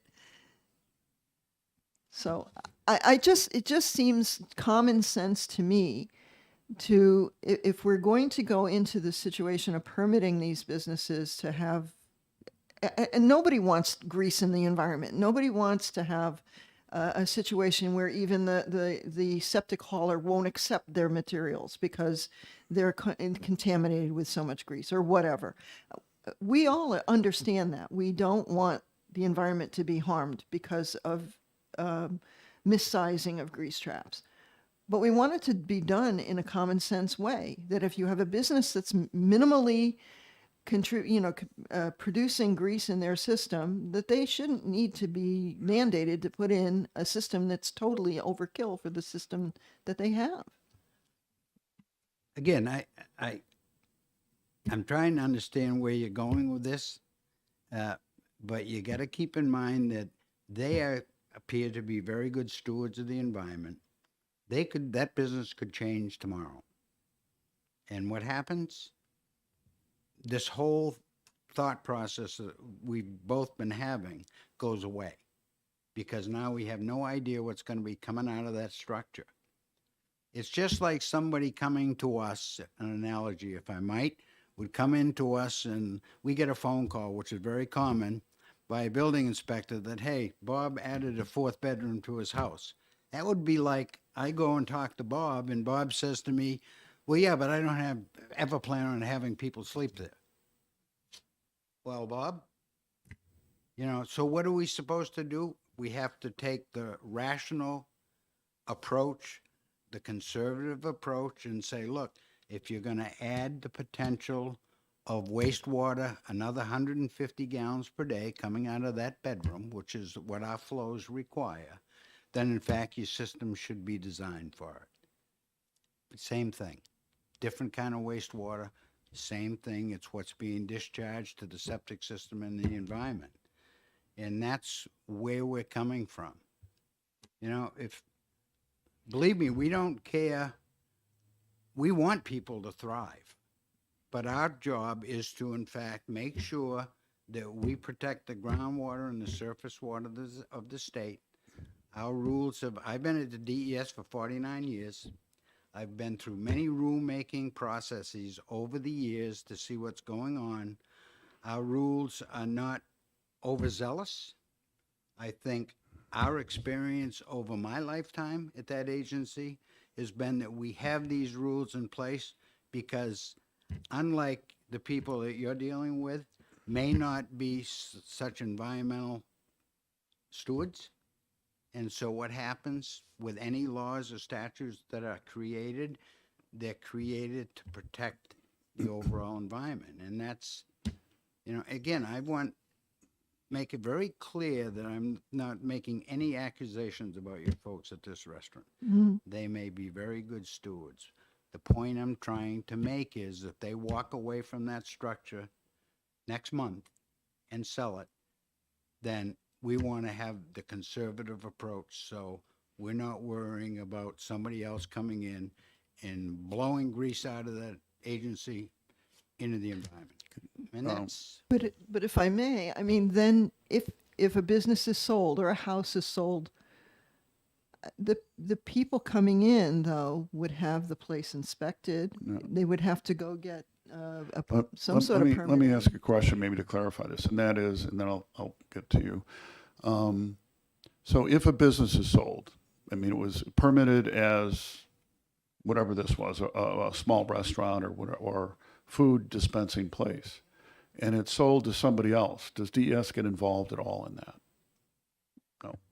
So there's no permitting where DES would look at it again.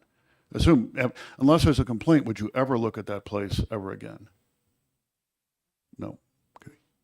Well, that's a very good question. I appreciate it. We don't consider ourselves environmental police, which that would be sort of following. Say nothing about it. I got 3 compliance people that cover the whole state for all water programs. But I mean, the point being is, and one may say, well, people do diligence when they get property transferred. Well, that is the furthest thing I can tell you from anything.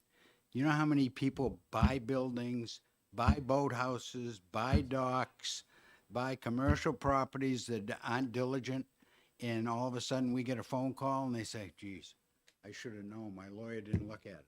Well, the stark reality of it is most transfer of property, a large percentage of those transfers have not done diligence. It's the nature of the beast. Representative Schmidt, you had a question? Thank you, Mr. Chairman. So it seems to me like we've got several issues in play here. It's not just this one situation. And I was out of the committee room hearing one of my own bills when this issue came to ED&A the first time. So I don't know if you've ever walked into a movie halfway through and you spent the rest of the movie trying to figure out what the hell was going on because it wasn't obvious.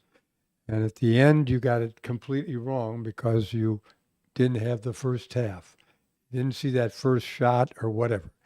So, but I came in and this issue has lived in my head for for the entire time since then, because it is a serious issue to the degree that the state is acting with heavy hand, or an agency is acting with heavy hand vis-a-vis a citizen of the state. That's something that I don't think that any of us would want to happen. Whether it's a police officer that misunderstood the situation, came in too late in the movie, misunderstood the situation and arrested the wrong person, thought there was something else was happening, and so forth and so on. And the net effect is harm is done to a citizen, a business, whatever, because of a lack of information. So I'm striving for a perfect world here, Rennie. But I've been thinking about this for a long time because, as you know, and maybe the rest of you, a couple of my committee members know, I'm on the gel car, and I have been for 16 years. So I see the state agencies coming before me constantly with regard to rules and so forth that are supposed to implement statutes. So this is the kind of issue that you've raised, Representative. That's very troubling because at first glance, at any way, it certainly seems that the wrong thing was done. But I'm not an expert, I'm not a plumber, and I missed the first half of the movie, so I'm not sure I've got all the facts even now. So to try to resolve this particular issue, I think is worth a little bit of study to see if we can get a better process so that state agencies interact better with customers.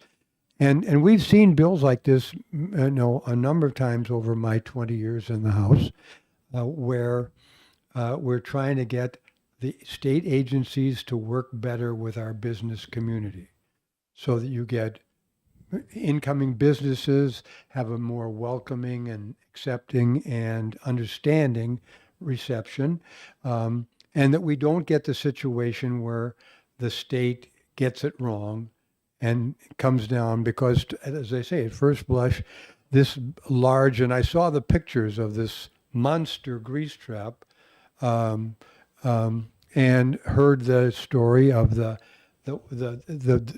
devices that this former ice cream store, wasn't that what it was originally, an ice cream shop, and it started suddenly serving fried food.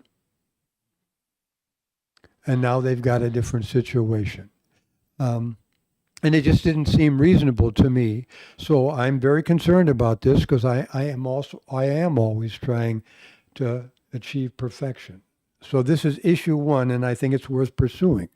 One of the other issues certainly is the one that Mr. Sherman, Mr. Trowbridge, and so forth are talking about, and you're not disagreeing with that we need to have an interaction of the two agencies involved, the Building Code Review Board.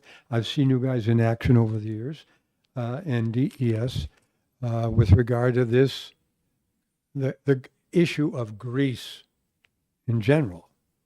Because I'm a city guy. I live in Dover. My girlfriend lives in Portsmouth. So everything we produce goes into the city sewer system. A very different world from when you're out in the country producing something that's going to go into the groundwater or into a septic system.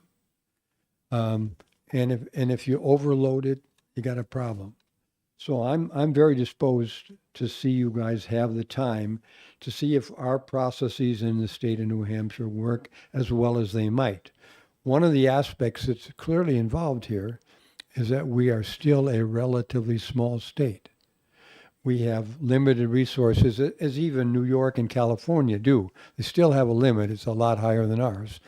But the question is the resources so that we have as many people to do the work, and that they are as well trained and overseen and provided with statutory and rule production and so forth so that it works as well as possible.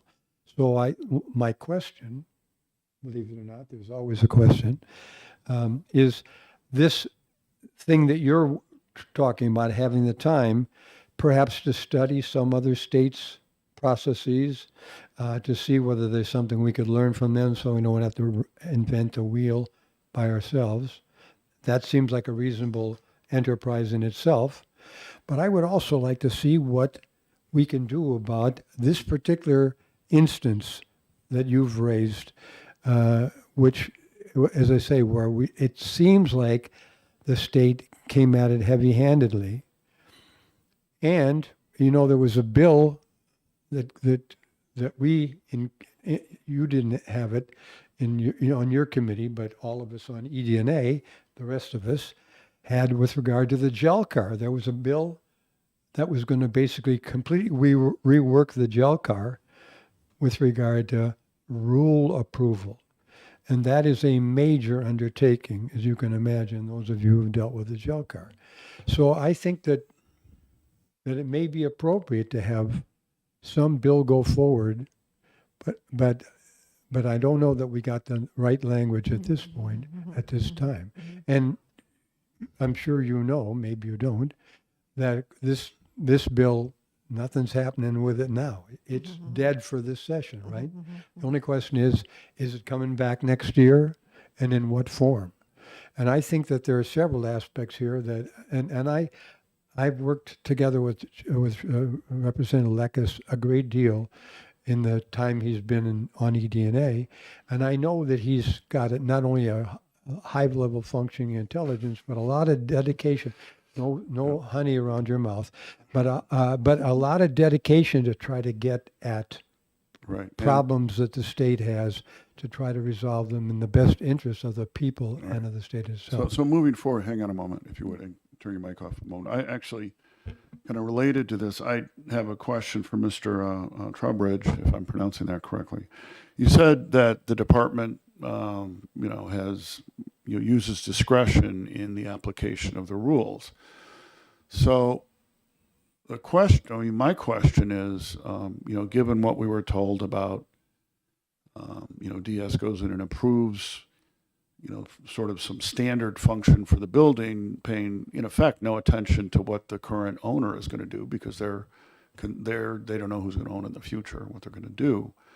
I mean, what circumstances would you use discretion, and is there, in this particular instance, presuming for the sake of argument that the 1,000-gallon tank is really inappropriate and grossly too big for what they are doing, assuming that, I don't know for sure myself, how would this process of discretion been applied? What would the business owner have done? How would this all have worked? Because from what we've been told, they were just given this diktat and no indication that there was any way to do anything else. And as Representative Schmidt said, what to do about this case? Well, at this point, they've already put the thing in. But it's a matter of, okay, assuming that, the things weren't applied correctly, at least for this owner of this business, how could it have been done differently and better for this application? Sure. Thank you for the question. We use discretion with great discretion, I guess is a way to say it. And we, we have the ability to waive rule, but not statute. So we clearly do not do any kind of, anything that's in statute, we don't, we have no authority to change. So that's the first question we always ask ourselves: is this in rule or is this in statute? And then for rules, we do have requirements in the rules, as you would know, Representative Schmidt, from JL Carr. We have a rule that allows us to waive rules under certain conditions, and those conditions might be that there's going to be no harm to the environment, no effect on a neighboring property, et cetera, et cetera. And it kind of depends on which program you're in, what those specifics are. And so we're very careful on this, for the reasons that Mr. Pelletier talked about, because the extreme cost of a failed septic system, or the extreme cost of septic hauler not being able to dispose of their load. So we really only waive this rule in cases where we have assurances that this building doesn't have seating. I mean, a small shack doesn't have seating, but it doesn't have the grease generating appliances installed, or the capacity for those. And so in this case, when it was just ice cream, it was something that we felt comfortable with. But the switch to the fried food, and regardless of how much it was, and I recognize that your constituents, are not, they're running it in a way that doesn't generate much, but they are running it in a way that has the capacity to generate grease. Someone else could buy that business and run it in a different way. And so that's, tripped the threshold for us. We do try to work with people. I mean, we recognize that we're public servants and we're trying to help people achieve their objectives. So we try and we deal with a high volume of applications. So sometimes, we are quick in the response and we could take a little more time, and I'm working with staff on that. And I think that's how it might be handled differently, is just a better explanation of what we were doing and the reasons why. But, realistically, because, the generation of fried foods in this facility right now, we really, we would not have waived that rule. Okay, thank you. Mr. Sherman?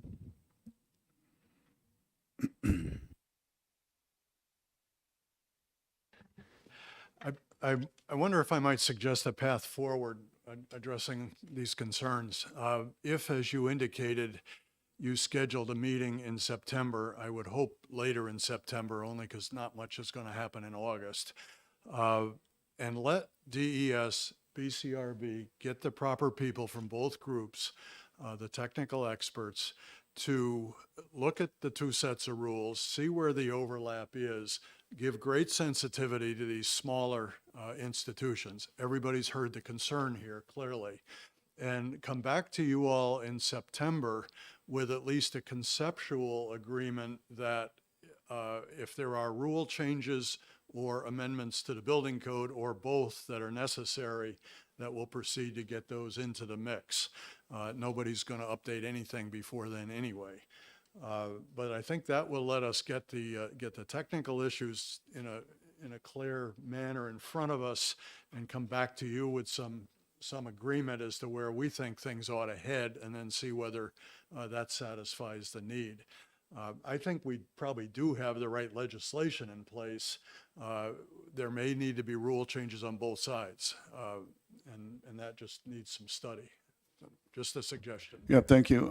That sounds good. Oh, hang on just a moment. And yeah, and it would have to be later September. I'll be traveling the earlier part of the state. Anyway, and the other thing to look at as part of that is whether, it might be appropriate to add a little bit of clarification on 155A2 Roman 10 that we had discussed, to see if, because there's actually two parts to it, and one of them is sort of a little clearer on what it means, I think, than the first part. But we can go into that more in September. Yeah, you can respond. I agree fully. That carries over to a much broader issue with other agencies and so forth, whereas this task through the summer might almost be an exemplar as to how we could deal with some of these issues. And if we're successful, prove that it can actually be done, and we all come out singing off the same sheet of music. Yes, you actually you sent an email that noted that there were a number of other departments that had put in place rules that might impinge on the purview of the State Building Code Review Board. And I think you mentioned, in a general sense, some of them. If you could, get any more specifics to me, that would be helpful. And because at least the statute change would have an impact on all of those. Representative Bailey, you had a question? Yes. I like your idea, Mr. Sherman, of getting together and coming up with something, because this should never have happened, and it should never happen again. And as far as I'm concerned, I would vote for anything scaling right up to eliminating your department to make sure this never happens again. So you need to come up with something to make sure that this would never happen. Anybody else who has Representative Fellows? Yeah, I have a couple of, I think we need to hear from Health and Human Services also, because I think they're approving the restaurants and so I think they're part of the puzzle here. But I also just have two technical questions. I just want to know, what does ISDS stand for? And there's a reference to gravity grease inceptors. So if somebody can tell me what is a gravity one and what are the kinds that are something other than gravity? Yeah, please respond if you can. Thank you for the question. First question is ISDS, individual sewage disposal system. So it's the technical term for a septic system. And then the gravity, with on-site wastewater, we always distinguish between gravity-fed systems and ones that need pumps. So a gravity-fed, there's no mechanical pumps involved. The water flows downhill through the system just by gravity. But you have circumstances where someone needs to actually pump something to another location, and that's the distinction. What are the other kinds other than gravity? Or, well, it has a Well, pump. Aren't there, I thought that the grease, what I saw on the internet had to do with things like some of them sit underneath like the sink in the kitchen, and then, but the ones that you're talking about are outside the building. That seems like two very different things to me. Sorry, I may have misunderstood the question. So when I was talking about gravity, there's gravity systems for septic systems. Almost all, say all grease traps operate on the basis of gravity, which is just density separation of fluids, so that you have a container big enough that the flows can have a residence time of days, so that the oils and grease can float to the surface and separate from the water, and then the outlet of that structure is below the layer where the grease is, so that the water is going out and the grease is staying in. Anything else? Or So when you have that, do they all have that, whether you put them outside or inside, they all work in that same principle? Yes. Yeah, they all. So what happens when there's too much grease? That's why then the grease would exit this grease trap. It would not be an effective trap, and then it would go into the septic system, and that's where we get the failure problems. And so when I was mentioning earlier about the pump out rates and the frequency of that it all has to be connected so that you are pumping it out frequently enough so that you don't get too much grease. Well, doesn't it get like clogged up and the water doesn't even go down? Or no, if it liquid grease, this is normally not like a solid fat, but like a liquid grease would just be washed out with the water, and that then clogs up the soil pores in the septic system. does an alarm go off or something? How would you know? No, it does not, and that's I guess part of the rationale of requiring these larger tanks is because they're more foolproof. But they can get clogged. They do the same thing, right? Yes, but they don't need to be pumped out as frequently, and they can. Yeah. So if you need a trash can size thing, but if you put in a thing the size of a swimming pool, it's gonna last a lot longer before it fails. Correct. right, and I, having dealt with my own septic system for almost 40 years, you're talking about backing up. I mean, if you get enough grease out in the leach field and the leach field clogs up enough, then things would either back up or the stuff would be bubbling up out of your leach field, which isn't good. But yeah, the restaurant has to have the grease trap emptied periodically, even if it's working correctly, because it builds up. Let's not lose track of the fact that what we heard in testimony at the time was that zero grease went into the septic system, that the guy pulled it out and sold it down the street and zero was going in there. So all this talk about all the different levels of water and grease, the separation, it's all just nonsense in this case. He should have had a variance. And we can talk all we want about septic systems and ISDS and all this, but it does not apply. That there was zero grease in this case. Representative Aaron. Thank you, Mr. Chair. Yeah, so I have a question for you. What are the problems that you can encounter with an oversized grease trap system? I'm understanding that putting in or installing an improper size grease tank, aside from being a waste of money, could cause an unsanitary situation where you have odors, you have bacteria growing, you have, that also can create an unsafe situation. Is that not the case?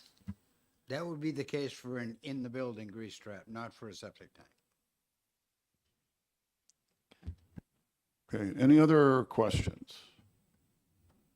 Anybody else, the public here who'd like to speak on this? Okay, so thank you for offering to get together and try and come up with, hopefully some way of dealing with, there's actually a few issues. One is there any kind of a conflict between 155A to 10 and what DS is doing as far as an overlap of, the DS rules and whether or not they were passed by and approved by the Building Code Review Board, and you folks can talk about that and come back with, your take on it and any recommendation. The other one I'd look for is, is there any way to have dealt better with a situation like this? Again, presuming that they really didn't need anything even close to this 1,000-gallon grease trap. Would have there been a better way to handle this? And then if you could also discuss the 155A2, the larger issue of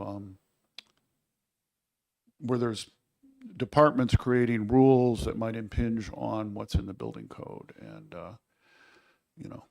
is there something that we can do about that, either require statute or at least maybe when the rules get renewed? I mean, if that's true, then presumably if they went through normal rulemaking, those rules would have gone to GELCAR. And if there is such a situation where they're creating rules that should have been reviewed by the Building Code Review Board but were not, that somehow that wasn't caught, and maybe the staff on GELCAR or the members on it could be keeping a little closer eye out for that particular issue for the future when rules get renewed. Representative Fellows? I'd be interested to know what the regulations related to grease are for food trucks. Okay, that's interesting. I don't.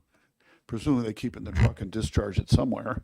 Yeah, the kind of trucks that drive up and are selling they're historically not connected to a wastewater discharge. What they do with it when they leave the site, God only knows, but they don't pull up and park and go into a septic system generally. They're usually self-contained, kind of like an RV. I don't regulate food trucks. Because it doesn't put it directly in the ground officially, right? So. What I might suggest, Mr. Chair, is that, what we're talking about here is. No. And that this is actually being recorded, and people on YouTube land or whatever can view this now and in the future if they like. I think what I'm going to do to try and respond to the questions about perhaps conflicts is, I think, because I'm an attorney by engineer by trade, not an attorney, but I think what maybe Phil and I can do is ask the AG. Here's 155. Here's 485. Here's the rules. Is there a conflict? Because I think it truly is a legal question, not so much, if you were to put me in a room and ask me legally if our rules conflicted with 155, I'm not sure I'd feel comfortable in answering that. Sure. But I think the AG certainly could. So having that legal opinion is good. I'd also like to suggest that even if technically some of these rules didn't have to be reviewed by the Building Code Review Board, at least passing it by them for review, even if it's not officially required and you can put them in place without that, might be a good idea, because it might bring up potential conflicts, even if they're not legally technically conflicts and avoid some problems in the future. One thing I'd like to ask is, for you folks, I'm going to put a piece of paper up there. If you could write your name, phone number, and email, and so I can let you know when there's going to be a future meeting. And is one of you or all of you going to contact me and let me know when you have what your suggestions are and when you have them, so maybe we can take a look at them before the meeting? All right, well, I'll expect something. And thank you for, if there's nothing else, anyone else want to say anything? If not, thank you for coming here and helping us try and figure out what to do with this. And and then the other thing is, for the people that want to be involved, we need to be involved. If you know what your schedule in the latter part of September is, and there's times you can't be available, if you let me know, I'll try and work around it. So send me an email. All right, thank you. I will bring this subcommittee work session on House Bill 1312 to a close. Thanks, everybody.